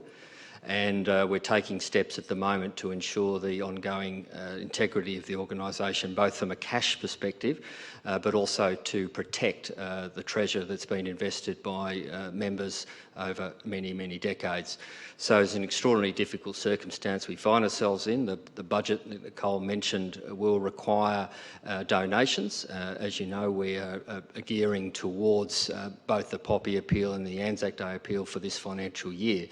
But as I think it's been clearly conveyed, the obligations RSL New South Wales has now directly for the delivery of veteran services is an area where we need to focus on to ensure that donated funds finds its way to those critical service to support veterans. Long story is, as I presented this morning, you might have noticed already in my first month in the role that I took a decision to rationalise the number of executives and reduce the cost profile there going forward, and that's what we'll have to do. But the decisions that will be taken over the next 24 hours here in many ways will dictate how we wish to see the league going forward.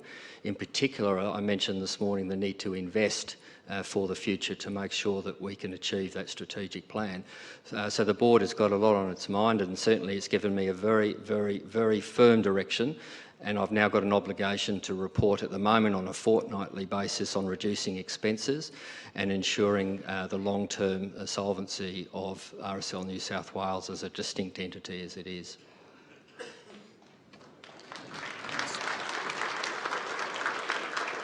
Thank you, John. I understand. Question from microphone number 4. Thank you. David Ingram from Windsor Sub-Branch. Without supplementation for annual fees, many members will find it difficult to pay the full amount of $35, and we may lose them as members.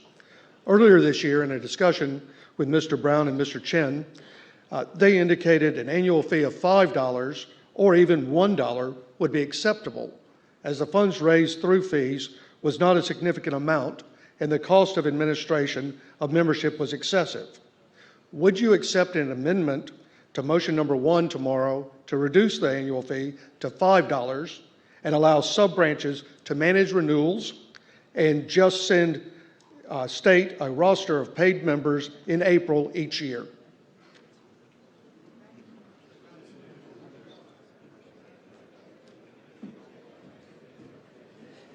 Tomorrow, one of my first jobs will be to nominate for the members to nominate a suspensions committee. I suggest that be a motion to the suspensions committee tomorrow.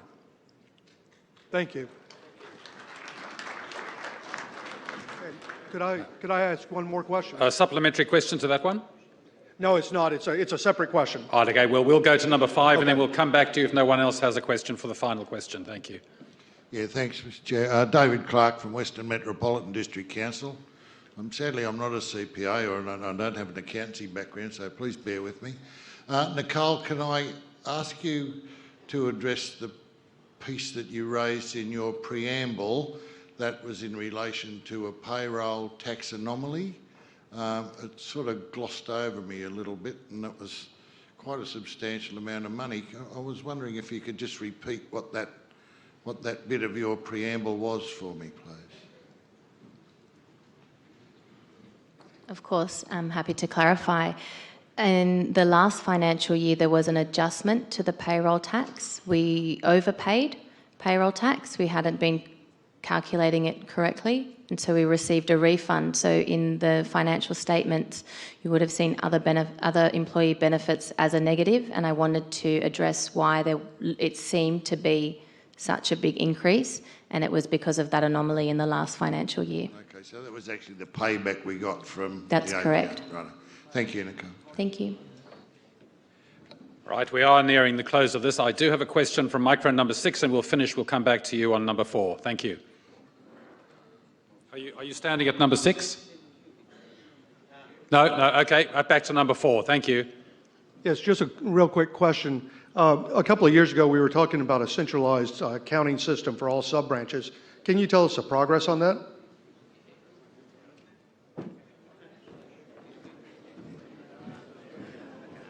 I'll take the question. Look at, I watched the video of the proceedings and I saw that question was asked and I said, what's happened to that? I can say that the Navision software that was mentioned that's been installed is probably more appropriate for a larger organisation, corporate body. I would not suggest in any way it would be a useful software package to support sub-branch activity.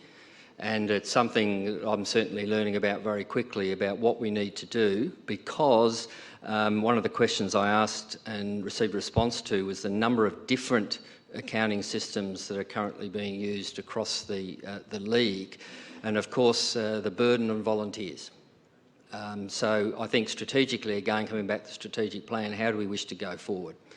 Quite frankly, the software that's been installed at what I've heard called a number of things today, but Anzac House State Branch, is a software system that would, in my view, would require an accounting qualification to use, and we don't want to do that. I've noticed a lot of sub-branches using Xero, MYOB and the like, and that's probably far more appropriate. But we need to stand up to support the sub-branches, particularly those that are not using a computer-based system, and what can we do to help them. So I'll take that on as a task, but clearly what was stated previously I don't think is something that we need to pursue with any vigour at the moment, because if I burdened sub-branches with Navision, I think I'd be in a bit of trouble from the CFO. Yeah, so please, can I take that on as a task? Because it needs to be fixed. We need to help sub-branches that. As I said, the last thing we want to do is burden volunteers with some technical mumbo-jumbo around accounting. We need to keep it simple, but we also need to keep it accountable for the, obviously the sub-branch executives are accountable for it. Thank you. Thank you. Okay, thank you very much, CEO John Black. And our final question this afternoon is from microphone number 3. Peter Mansbridge, Veterans Advocate, Nelson Bay RSL, and alternate delegate. My question is the Defence Care expenditure that's being put out for the veterans and their families being increased due to a lack of advocacy and welfare that should be conducted by the sub-branches.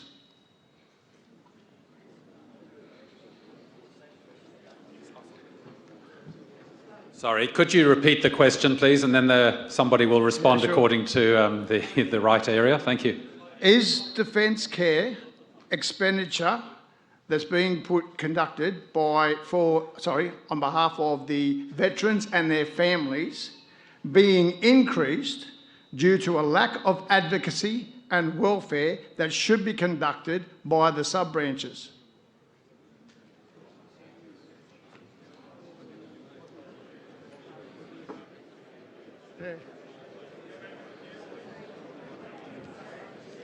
I think it's a great question that needs to be investigated further. Again, I'm going off weeks, not months of knowledge, but I think it would be unfair to distinctly apportion any sort of blame here. What we're seeing, and I think it's come through from a number of comments made this morning, the burden on particularly recent veterans, and then of course our treasured veterans that have been members of the League for a long time. What I am seeing, though, is a decline in the number of volunteers that we have, and that's probably reflected in that membership challenge that we all know we have. So I don't think it would be wise to point fingers of people not doing something, but what I can say, and this again is your first impression for me coming into the organisation, there's an enormous amount of goodwill. But we're also now burdened with an extraordinary amount of accreditation and compliance requirements for volunteers to be able to do their job. And I think there's a number of you who do pensions functions like that. And that's another example where I think we need to start to think how we can collectively and collaboratively use our resources to ensure that we're investing in a cadre to support the volunteers. To ensure that we're doing everything in a consistent way. I think the defence care model, again from first impression, is solid, but it's still inconsistent. It's not available everywhere in New South Wales. It's not accessible everywhere in New South Wales, much less the branding, because I've been to functions and people have told me, well, I didn't know defence care was RSL New South Wales. And there's a lot of treasure being put into it. And we need to start to build this whole thing around the brand and where we need to position ourselves for the future, as I said earlier.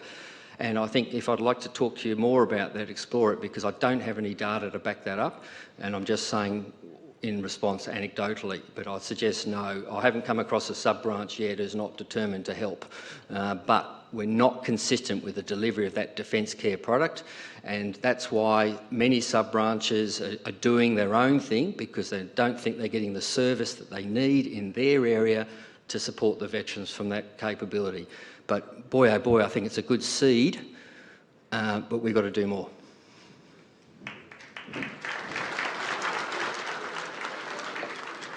Well, thank you very much for your involvement this afternoon, and thank you to Phil, Ray, John and Nicole for your presence here and answering the questions. Thank you.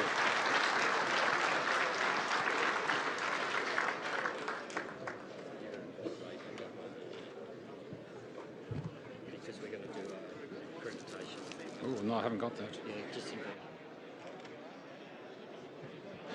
Okay, ladies and gentlemen, we had almost concluded the formal part of today, and I was going to introduce you to the exhibitors who will be taking the stage in a moment, but we do have the acting president for another formal part of the presentation. Ray. Thank you, delegates. Thank you, Greg, and delegates. This is just some clarification of some previous questions earlier today. I was asked why I did not also refer to life members when I referred to service members. I think I answered that, but I'll go again. The answer is that life membership is an award, not a category of membership. One can't be a life member without being a service member, so a reference to service members include anybody who is also a life member. Question from Dave Abbott from Wagga. Can a president also be a trustee? To confirm, a president can also be a trustee even though the president has the power to appoint trustees. He or she can only do so in accordance with the direction and vote of the sub-branch members and cannot act alone in appointing him or herself as trustee. Question from Newcastle regarding RSL custodian. The financial management SOPs in relation to custodian just confirms what is the current practice, which is that when a property is sold, the sale proceeds must be held in the joint name of the sub-branch trustees and custodian. Beneficial ownership does not transfer to custodian or state branch. It simply means that custodian acts with the sub-branch trustees as another trustee, as is customary.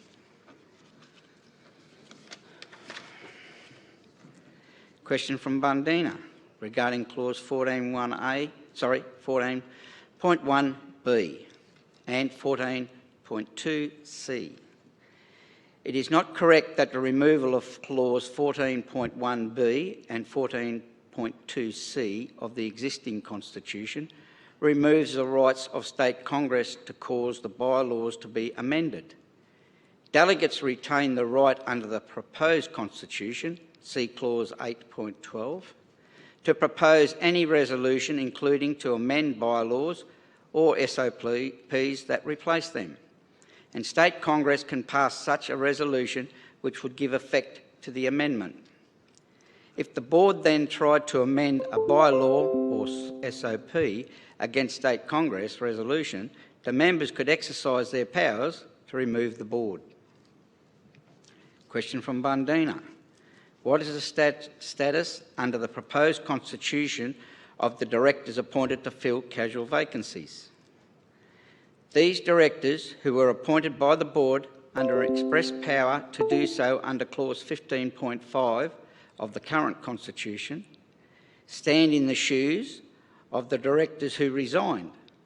They retain the same status as the elected directors whose office they fill until the expiration of the term of those directors.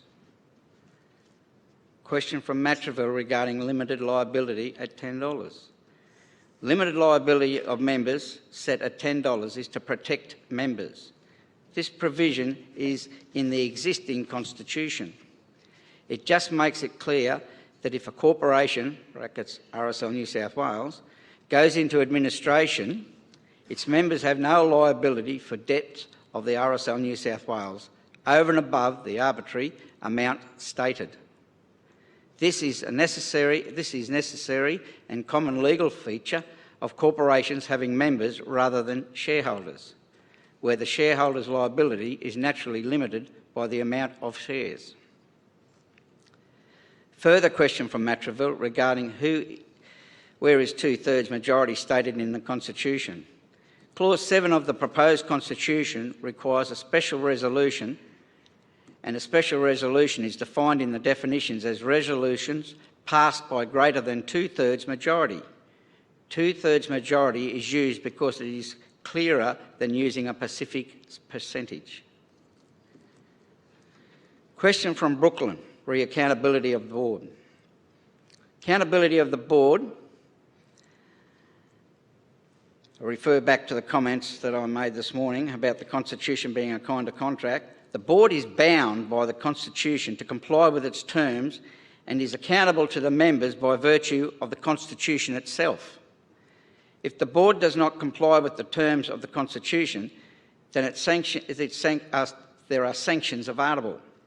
The ultimate sanction is that the board can be removed by the members. This is the same as applies in any entity bound by a constitution.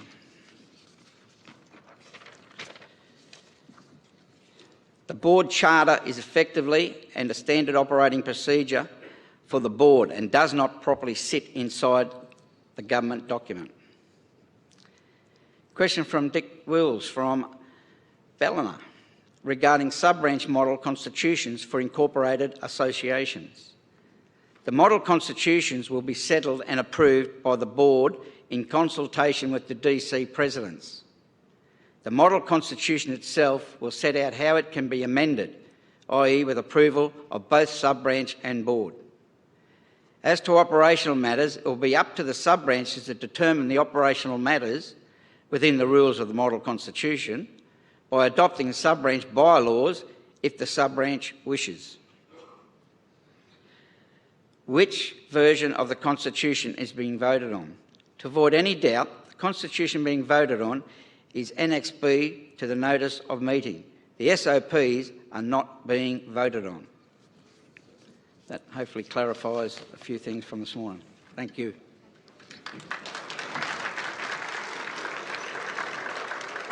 Well, thank you very much, Ray. I'm sure the members appreciate the speed with which you and the board got back to those questions which were taken on notice this morning. Thank you very much. Ladies and gentlemen, that does conclude the formal part of today, but please remain seated as the exhibitors take to the stage now for presentations on the work that they offer veterans. During the presentation, Anzac House staff will be available at the back of the room to answer any questions in relation to those standard operating procedures. Now, the first presentation we have this afternoon is from RSL Money. Please welcome Andrew Meebus and Anne Roach to the stage.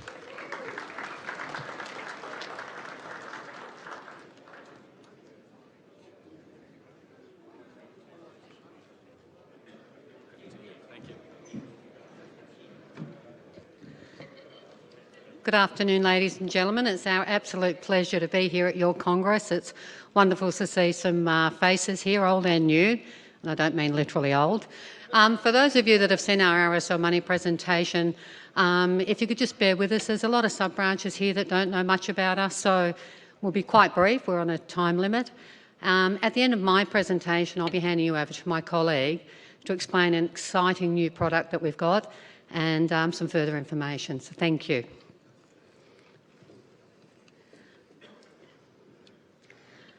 So what is RSL Money? And I've been asked this question a few times today.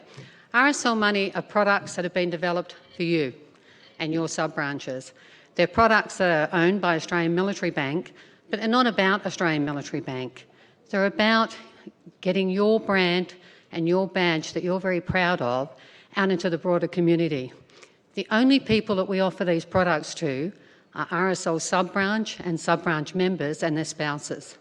We don't offer these products out to the general public or even to our day-to-day membership.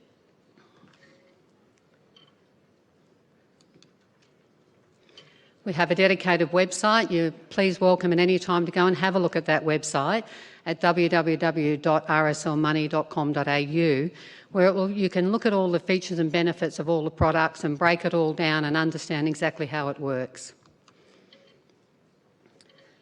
We do have a green loan that my colleague is going to talk to you about at the end of this presentation, so I'm just going to skip through this slide. I'll try and slip through it. Look out, we're having technical problems. There's an RSL Money branded credit card that we can offer those of you that have a credit card elsewhere. When you're out there, you want to be promoting your brand. This card has 0% balance transfer for 12 months and then has a very competitive and ongoing interest rate for purchases. Also, there's a $49 annual fee, and this is where our relationship with RSL comes in and our partnership, is we halve that annual fee with RSL National.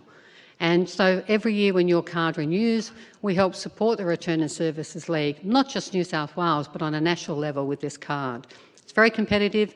If you get the time, have a look, see what it's all about, and you'll find that, you know, if you've got a credit card elsewhere, you will save money if you swap across to RSL credit card. And again, it's about you promoting your brand out there, not somebody else's brand.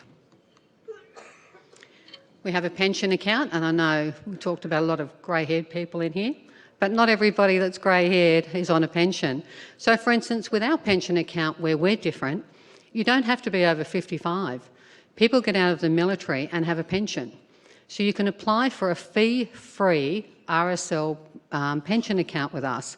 If you look at the card, it's, you know, the colour of the RSL, it's blue. The only badge you see on there is your own.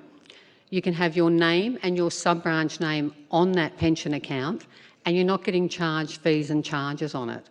So again, why promote somebody else's product when you can promote your own?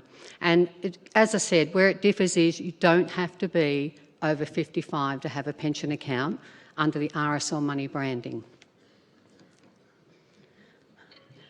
This is my baby, sub-branch account. And the reason I say it's my baby, when we first went into partnership with RSL National, our CEO, John Ford, came up with the idea of RSL Money, which was pretty clever if you ask me. And I said to John, we initially were looking at a pension account and the credit card. And I said, how can I go out there and talk to sub-branches if I can't give the sub-branch an account?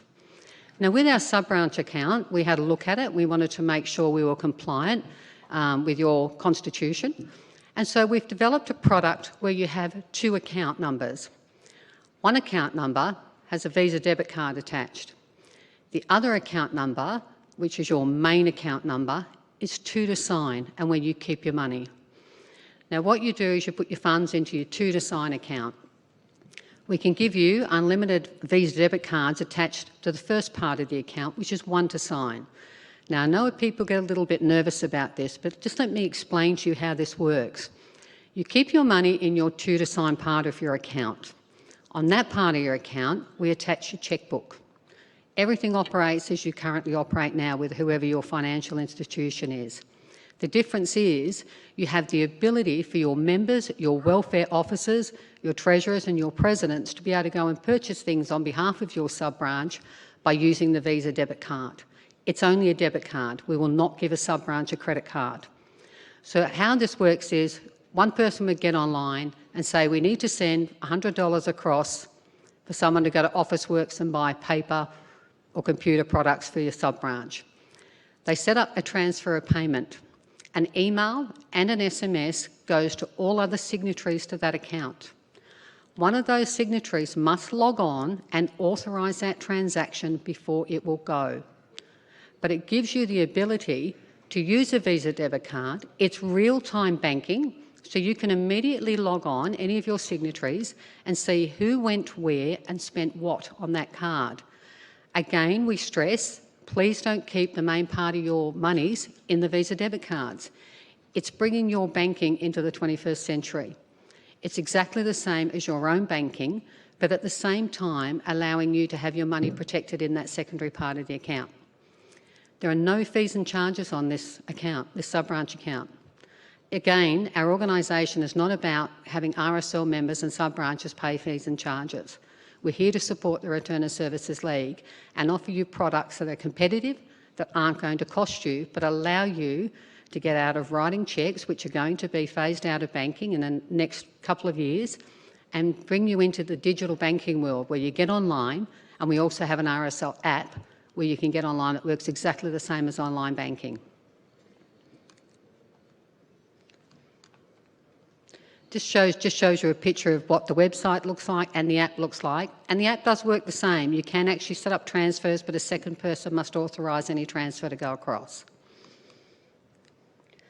The cards are secure. I know in this day and age we're all aware of fraud, all of those sorts of things. Our cards have the latest technology, as you would get in any other financial institution.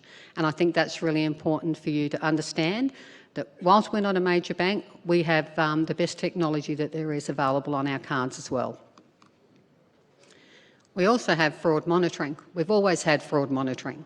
So if something occurs on your card that looks a little suspicious, or, you know, sometimes you might get something come through where someone's trying to debit your account for $1, you will get a call from our fraud department. So you can expect to get a call saying, hold on a minute, this transaction's coming through. Has anybody authorised that, or has anyone allowed that to come through? So rest assured, we have 24-hour monitoring on our Visa cards for all of our members. What we do offer you as RSL sub-branches and sub-branch members are premium rates on our term deposits. We will offer you 10 basis points more than we offer any of our other members when you invest with our organisation, and that is always the case. The other advantages too is you can contact myself directly or my colleagues directly at any time if you wanted to know, what the term deposit rates are. I also contact you when your term deposits are due. So when you've got a term deposit coming up, or your sub-branch has got a term deposit coming up, you don't need to even think about it. You'll get a call from me saying your term deposit's coming up, here's our current rates, what are your instructions? So we always do our best to be able to offer our sub-branches the very best rate that we can to ensure that we're looking after your funds as well.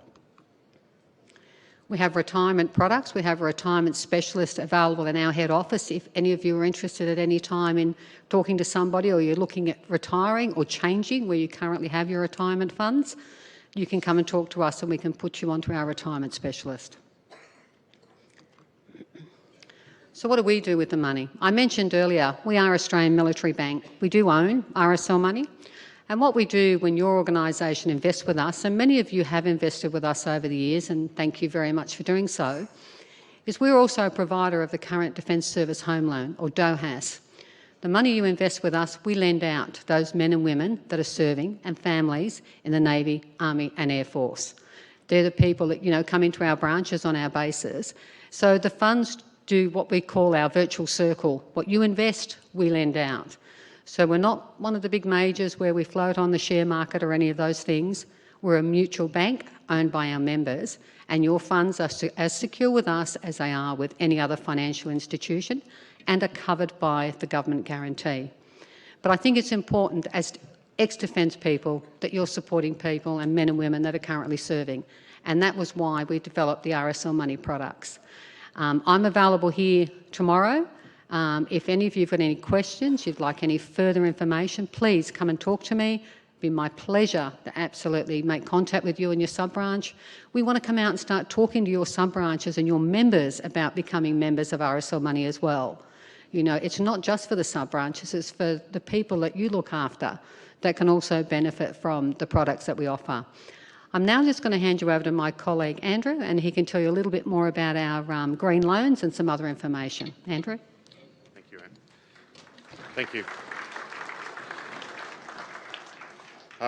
While I try and find the green loan slide, we've got 3 Visa debit cards out there now. If anyone went and tested them at lunchtime, we would have found they wouldn't work. So if you do own those cards, we'd love it if you can just bring them back to the stand, please.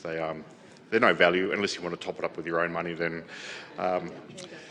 So I just want to talk about a couple of things. Firstly, we are a proud sponsor of the Schools for Bears program. Well, it's not actually Schools for Bears, it's Bears for Schools.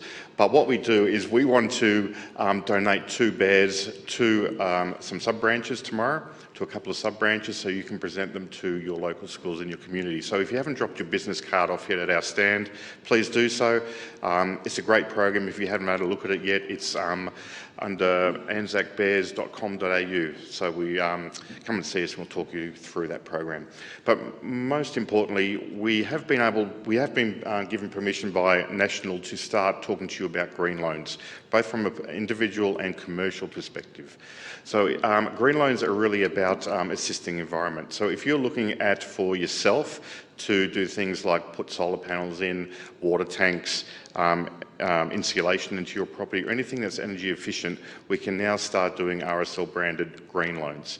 We can also do that for commercial properties. I'm going to get expressions of interest from any sub-branch who owns their own property as to whether they'd be interested in turning their properties green as well. So for the individual at the moment, we do offer a very low rate of 4.7%, which is for an unsecured loan. And I think you'll find you won't hear of that anywhere in the industry, such a low rate for an unsecured loan. You do need to own your own property, but if you're interested in green loans, please come and talk to us.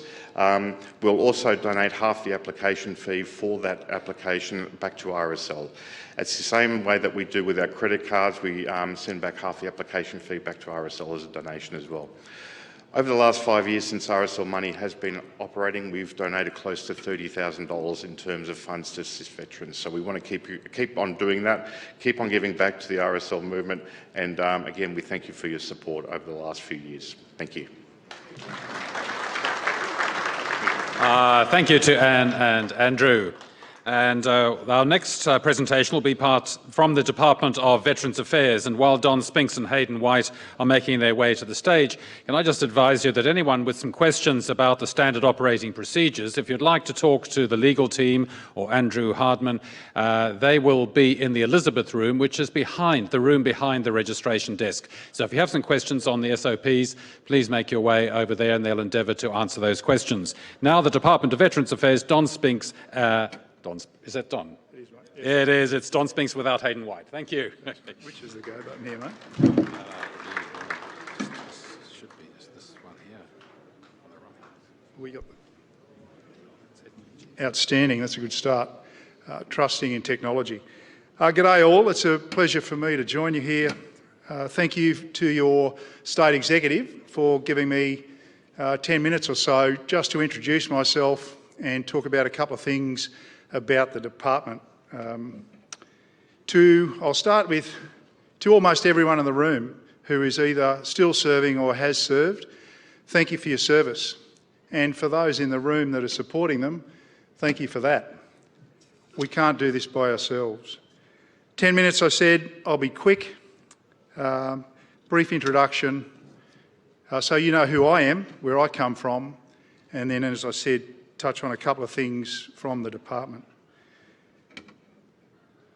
Let's try this. So I was born and raised in the Upper Hunter Valley, just outside a small town called Denman. So a big shout out to all the delegates from the Hunter Valley. Thanks for doing what you do, and that goes to all the delegates here for taking care of veterans. My family were dairy farmers, and so was I. I enlisted in the Irregular Army on the 16th of January 1979, so I'm a pup. I'm a proud cavalryman. I discharged on the 10th of September last year. So for the mathematicians, that's about 39 years and 8 months. For all the sailors, soldiers, airmen and airwomen in the room, that's about 1,032 pay days. That's a long time. No laughing, Hutch. Over the years, I had a couple of operational deployments, some promotions and postings. And in 2015, July 2015, actually the 9th of July 2015, I was appointed as the 10th Regimental Sergeant Major of the Australian Army, something that I'm extremely proud of and was an enormous privilege. And that was my final job in Army. I either ran out of jobs or they ran out of patience with me.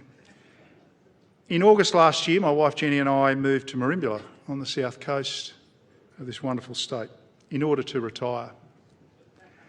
However, on the 1st of February this year, I commenced work with the Department of Veterans Affairs as a Commissioner on the Repatriation Commission.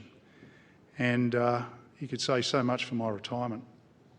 On the 1st of July this year, I took over the role of Repatriation Commissioner from Major General retired Mark Kelly. I was given the mandate to focus on veterans engagement, hence why I'm here today. I am a proud member of the Merimbula RSL sub-branch, so g'day to Alan, Tony and anyone else who's here representing the sub-branch today. Business. For the last 5 to 7, or probably nearly 100 years, there have been any number of reviews, reports, research and studies into veterans, veteran support, veterans' mental health, veteran suicide, veterans advocacy. I could keep going. However, I just want to focus on the one at the top right of the screen there at the moment, which on the 4th of July this year, the federal government tabled the final report on the Productivity Commission into the compensation and rehabilitation of veterans, a better way to support veterans. The outcomes of this report will be important to the future shape of the support system for veterans and their families in the longer term. One of the things the Productivity Commission report recognised is DVA's service offering for veterans and their families is amongst the best in the world.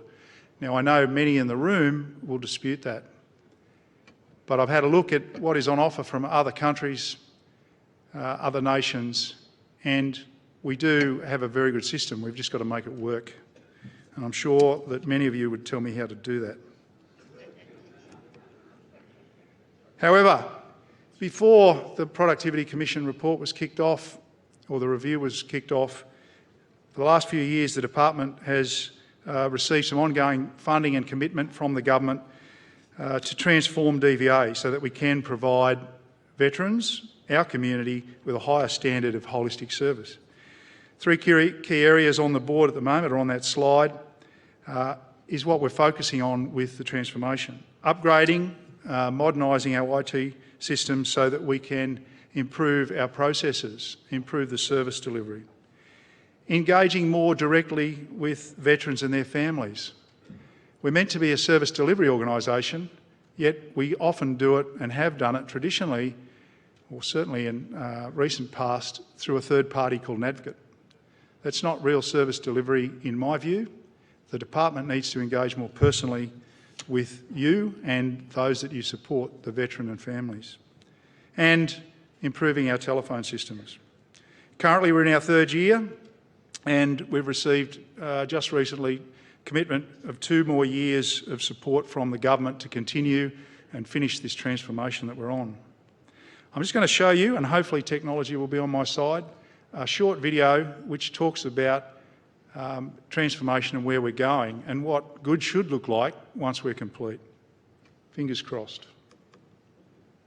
And it skips straight over it. Help. The Department of Veterans Affairs is in the midst of the largest transformation in our history.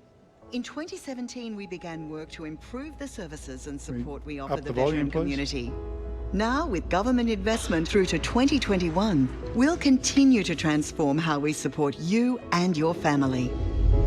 Since introducing My Service, veterans and their families can now do business with us online. Claiming is faster, simpler, paperless and personalised. In some cases, approval is almost instant. By 2021, more services will be available online and more claims will be eligible for instant approval. We've simplified our once complicated phone system by removing lines and introducing intuitive technology. We'll soon introduce new features, including a callback service, and move to a single contact number, 1-800-VETERAN, to reduce waiting times and connect you with the person you need to speak with sooner. We're finding new ways to connect with the veteran community across Australia. By partnering with the Department of Human Services, we've trialled new face-to-face service delivery through their shopfronts and offices on wheels in regional and rural locations.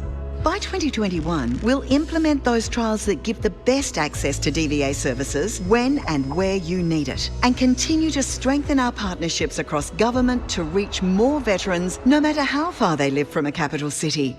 We're using our data more effectively, connecting the dots to better understand the needs of veterans and their families over their lifetime. We'll continue to enhance the way we use this data to shape the future of DVA. As our understanding of the veteran community continues to grow, we'll be better equipped to serve your needs faster and deliver proactive support to encourage wellness. The changes we've already made are driving efficiencies and delivering real benefits to veterans and their families. We're doing things smarter and better, allowing us to expand services to more veterans. It's part of our commitment to being more veteran-centric, delivering what you want, when you want it. But there is still work to do. With the ongoing investment from government, our transformation journey will continue over the next 2 years and deliver even more benefits for veterans and their families.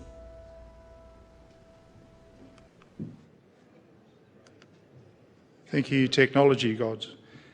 The key there is there's still more to do. So that's the theory, that's the plan, and we're in process of making or helping realise all of that to provide a better service. Veterans Recognition Program update. Call it the Veterans Covenant, call it whatever you like. It's a very important part of, or recognition is a very important part of what we do in the department to ensure that veterans and families receive the appropriate recognition and respect they deserve for the service to their country and for the sacrifices made. The Defence Veterans Covenant, which was announced last October and passed through Parliament earlier this month, an election got in the road, slowed it down. It encourages all Australians to recognise and acknowledge the unique nature of military service and support veterans and their families. The Covenant includes an oath, the Veterans Card and lapel pin, which will make it easier for Australians to recognise veterans. You're able to register and receive the package online through My Service. Just a footnote there, last week we topped over 100,000 individuals registered with My Service. The new Veteran Card, which is a redesign of the existing health cards, continues to provide access to treatments and benefits. Card holders will have access to thousands of offers from businesses across the country as part of a new benefits program. The package was just launched last week by the PM and the Minister. For more information about the Covenant and the offers which can be accessed on your card or from your card, visit the DVA website. Here's a plug for Open Arms. Most in the room would remember it as VVCS under a couple of different names. It's a free 24/7 support to mental health services to former and current ADF members and their families. After years of service in the ADF, transitioning from full-time military to civilian life can present unique challenges for even the most accomplished veteran. Many open arms counsellors have military backgrounds and have also been trained to work with veterans so they can help make a successful transition or provide and offer appropriate assistance to veterans and their families. You can connect with Open Arms, as the screen says there, on the 1800 011 046 number. You can do it through the website, you can do it with Facebook, Twitter, LinkedIn. Even if you don't need it now, you should have a fridge magnet on your fridge just in case you need it down the track, or be able to assist those who you know do need it. Almost done. Here's a shameless plug from me to help keep you informed on what changes and where the department's going. If not through that medium, use the DVA website to keep up to date. I'm happy in your views, or happy to hear your opinions and views, but please, I ask that you do your research, look, see what's changed. If you entered and logged on to my service 3 weeks ago, 2 months ago, when you log in today, you will see different functions, different offerings. It's changing all the time. So that's more than my 10 minutes, but hopefully you know who I am, you know where to throw the stones now, and I please encourage you to engage with the department. Engage, look at the websites, look at the information, but most importantly for this group, inform your members of what's on offer. Thanks again for your service. Enjoy the rest of your Congress.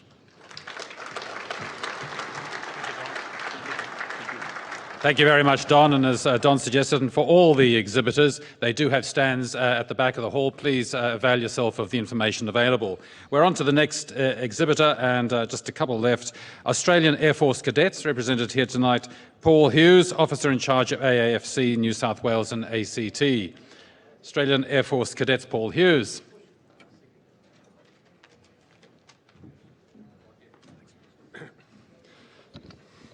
Yeah, good afternoon, everybody. Wing Commander Paul Hughes. So I look after, first of all, I want to just say that I know John Black and some of my Army colleagues had technology issues earlier. Well, obviously being Air Force, we tend to do everything in technology from a stealth perspective, so you're not actually going to see anything on the screens from me. Just imagine it's virtual and it's there in the background. So just to give you an idea, we've got in New South Wales, so I look after 2,500 cadets, 200 staff, 40 squadrons from Lismore right down to Griffith. And just to give you a bit of an idea in terms of the link with defence, in 2018 we had 69 cadets between the ages of 18 and 20 join the Australian Defence Force. 48% of those were Army, 49% Air Force, 3% Navy. We provided support to 219 catafalque parties up and down the state of New South Wales.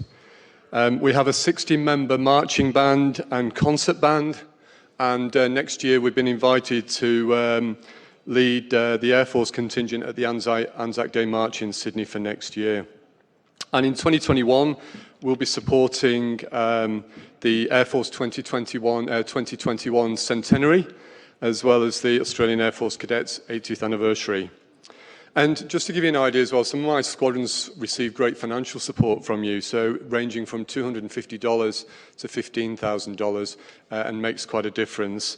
And I guess I'm not here to ask actually for money. Really what I'm saying is that we've still got plenty of opportunity to help you even more, whether it's through, those 69 cadets that I alluded to earlier. Why couldn't all of those become RSL members, for example?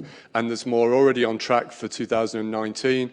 I think so far we've got about 57 of my cadets that are confirmed to join the ADF back end of this year, early next year, and hopefully my son will be one of them in January. And also we can provide more support with things like parades, fundraising, poppy collections, that sort of thing. So the guys are there and they're more than happy to help, and they really truly do enjoy the stories and sharing some of the moments that you guys have. So my plea to you is not to give us, I don't want more money, that's up to you, but certainly very much about my guys are there, they're available, and some of your stories are very inspirational and it helps them immensely. So if you are interested in getting further support for any of the events that you've got, I will give you a phone number now and a name if you want to take it down. So it's a guy called Squad Leader David Baffarage, Moufrarage. He's going to love me when I give out his phone number now. 0438 816 023. And as I said, we are there to help. The kids love it, as do we all. Thank you very much indeed. Thank you, Paul Hughes. Now we just have two presentations left, one very brief, one from Defence Models, and I call on Russ French to talk about Defence Models.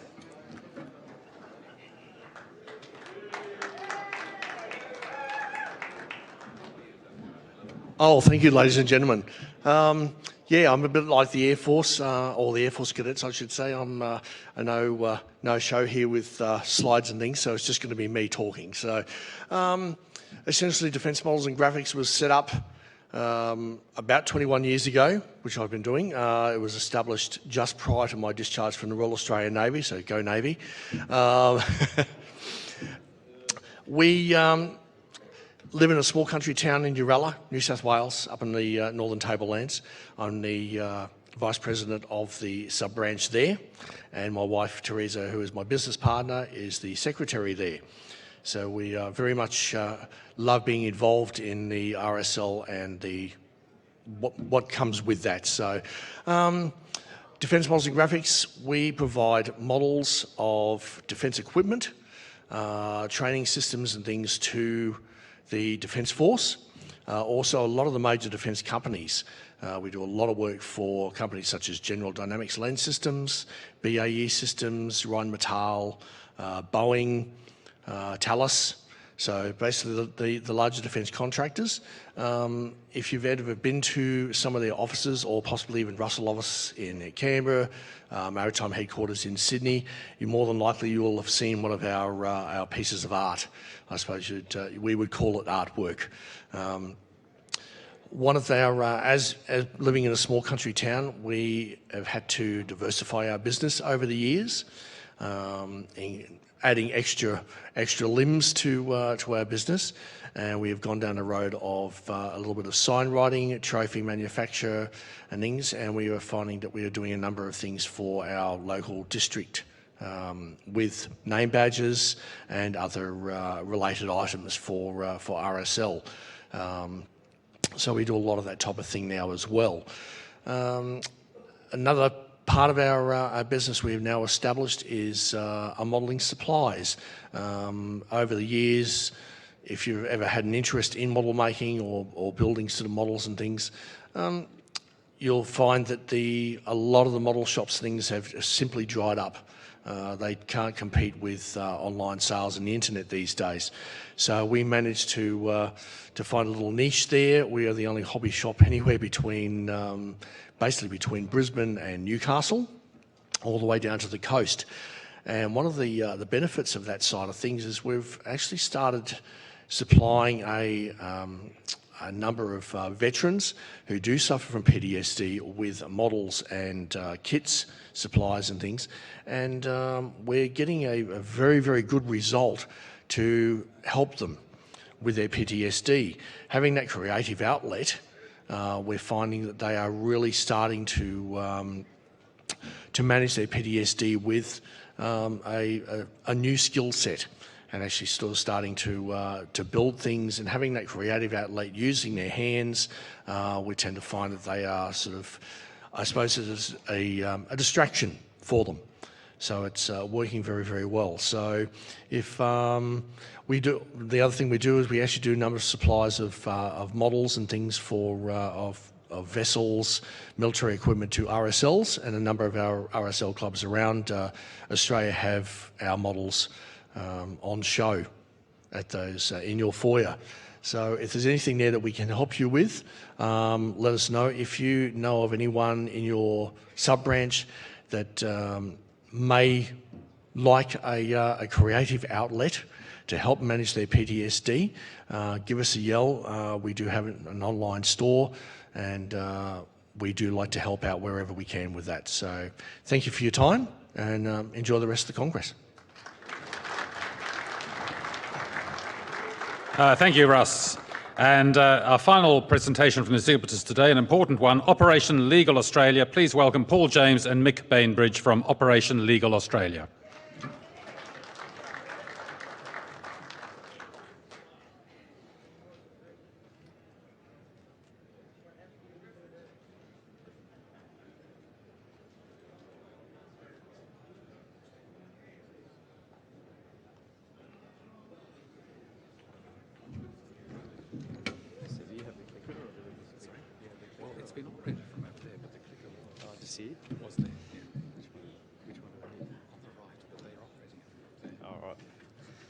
G'day everyone, thanks for having us. If you don't know me, you will at the end of this. I'd like to thank RSL for having us here today. It's been a great opportunity to come down to Congress and get to show you our new veteran business, and we look forward to next year having other veteran businesses promoted in your foyer. So we're with Operational Legal Australia. Our background is we're a veteran-owned law firm. I've done the transition. I did 14 years with the 2nd Commando Regiment, and now we're operating for legal and non-legal services for veterans, first responders and their families. Obviously that's me. I'm a lot fatter now. I've got an extra chin. I think now I'm not as fit as I was. So again, 2nd Commando, a couple tours or 4 tours of Afghanistan, Timor, TAG East as a counter-terrorism operator, and now a lawyer. And on we go. Yeah, g'day, I'm Paul James. I'm still serving in the reserves. I'm also a serving New South Wales Police Sergeant, and I'm a lawyer both with the police and also at Operational Legal, so I work 8 days a week.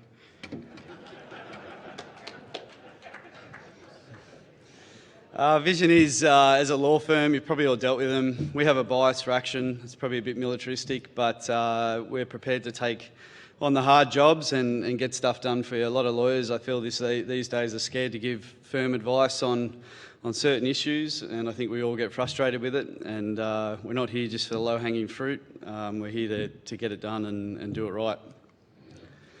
Part of our services, we offer services to sub-branches and clubs. Obviously, some of you are affiliated with the clubs. That includes incorporated associations and companies limited by guarantee. There's a whole list of other stuff here: mergers, acquisitions, amalgamations, civil matters. We've all had them. You would have all seen them in your clubs. We also importantly help veterans and their families. We've got a client at the moment from Victoria, and as we know, family law is a probably expensive thing. Lawyers like to charge people, and this veteran reached out to us.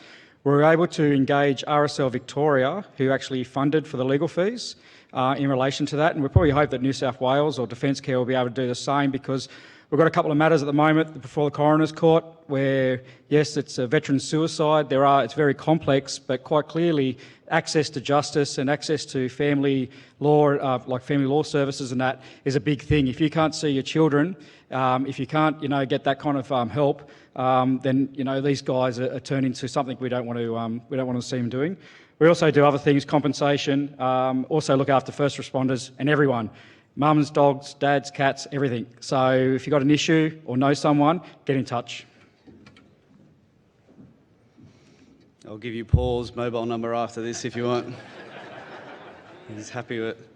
So there's our contact details. Look, I know a lot of you are going to engage law firms. I guess I'd ask that you have a think about engaging us or any veteran business for that matter. We're starting up. We've got a couple of veterans we're supporting through university now.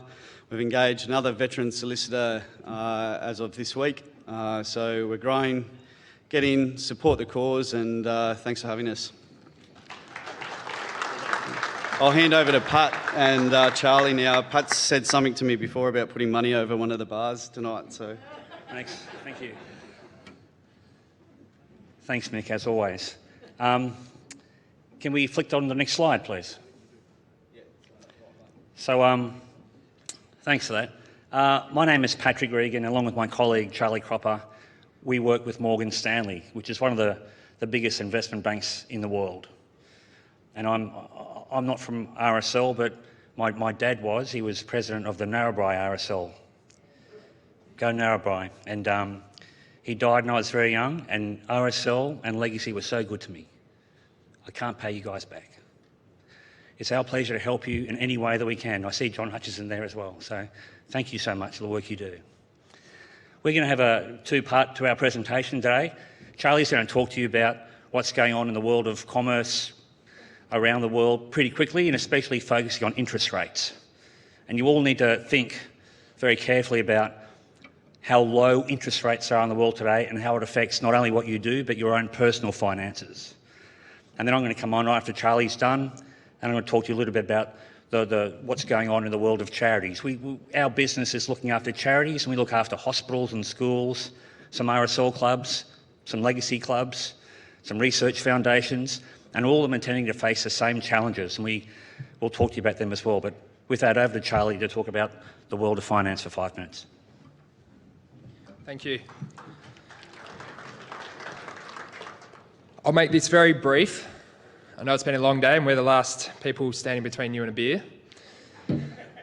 So I'll bring your attention to 3 graphs today. Now you can see this graph is a pretty rapid rate going down.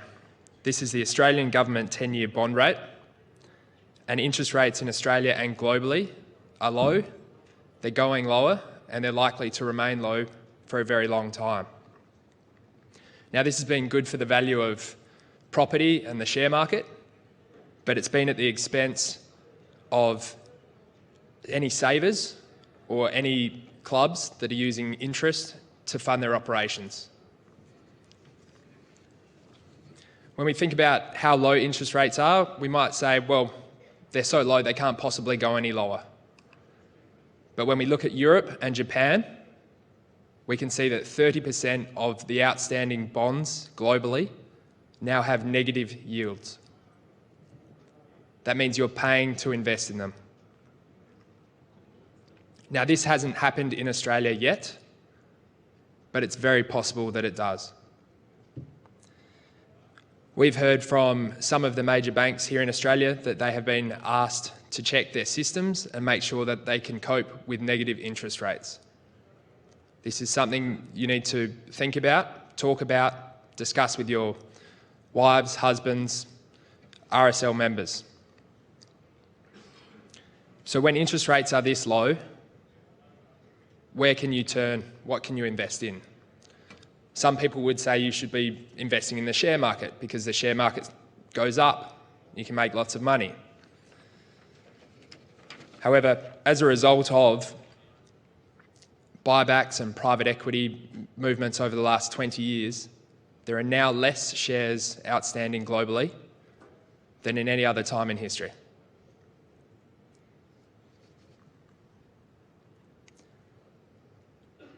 Globally, people are saving money, accruing money within superannuation and pension accounts. This money is flowing into share markets and driving up prices. Is now the right time to be buying shares? That depends on your personal situation. But this is the sort of conversation we have with our clients to put together a diversified portfolio and to help them find a solution. Thank you.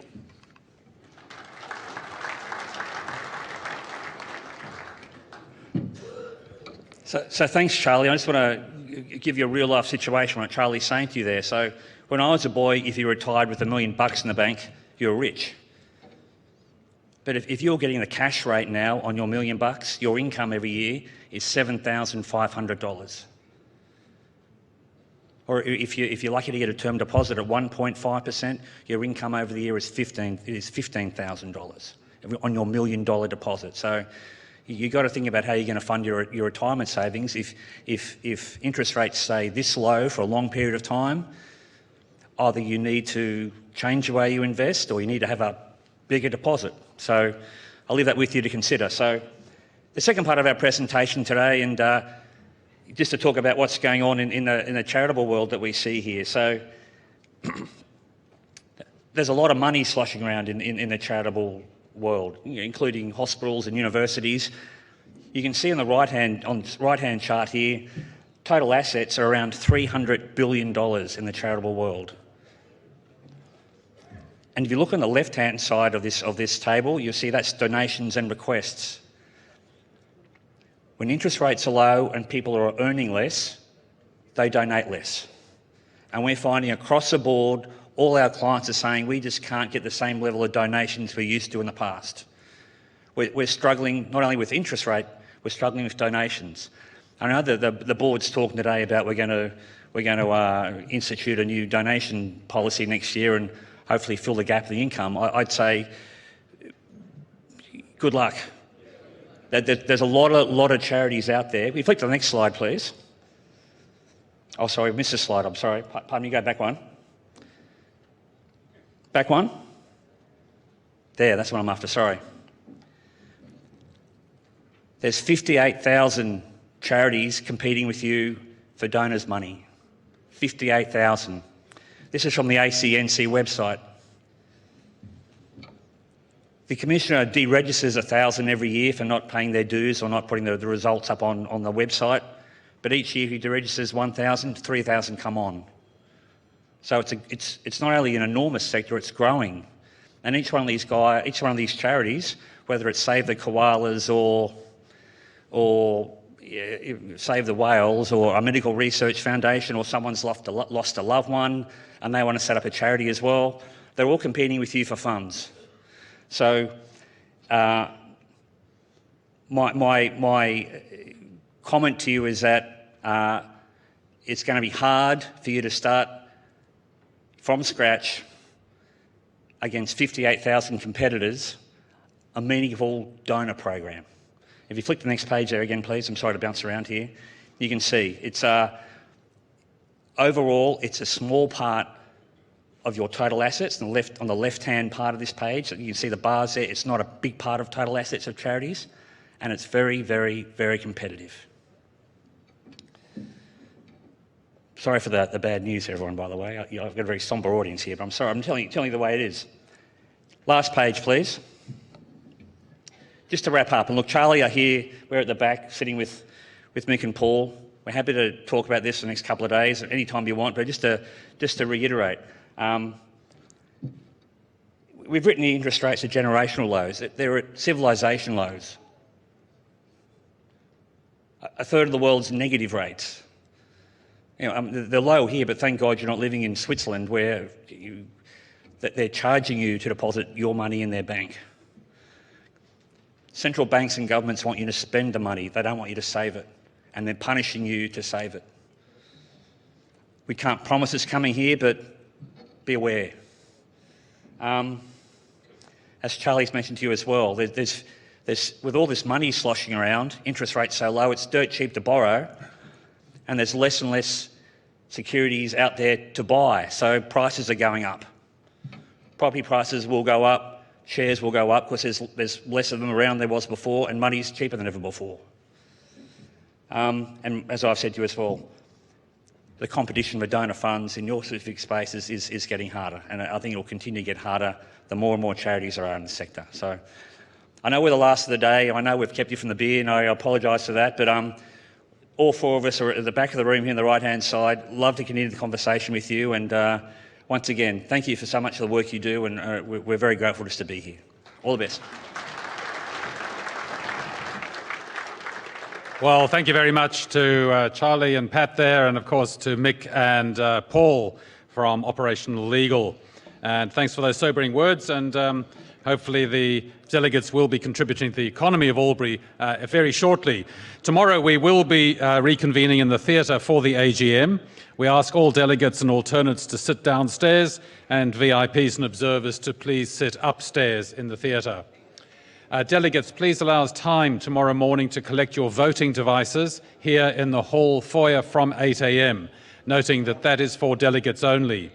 Now, I do have a request to advise that at the end of today's programme, which is in about 30 seconds' time, Central and Southern Districts, please would you meet in the far left-hand corner for 10 minutes as previously advised. That's over there. Thank you, members and guests. We will see you back at the Albury Entertainment Centre tomorrow morning, commencing at 9 a.m. for the AGM. Have a very, very good evening, and thank you for your attention today.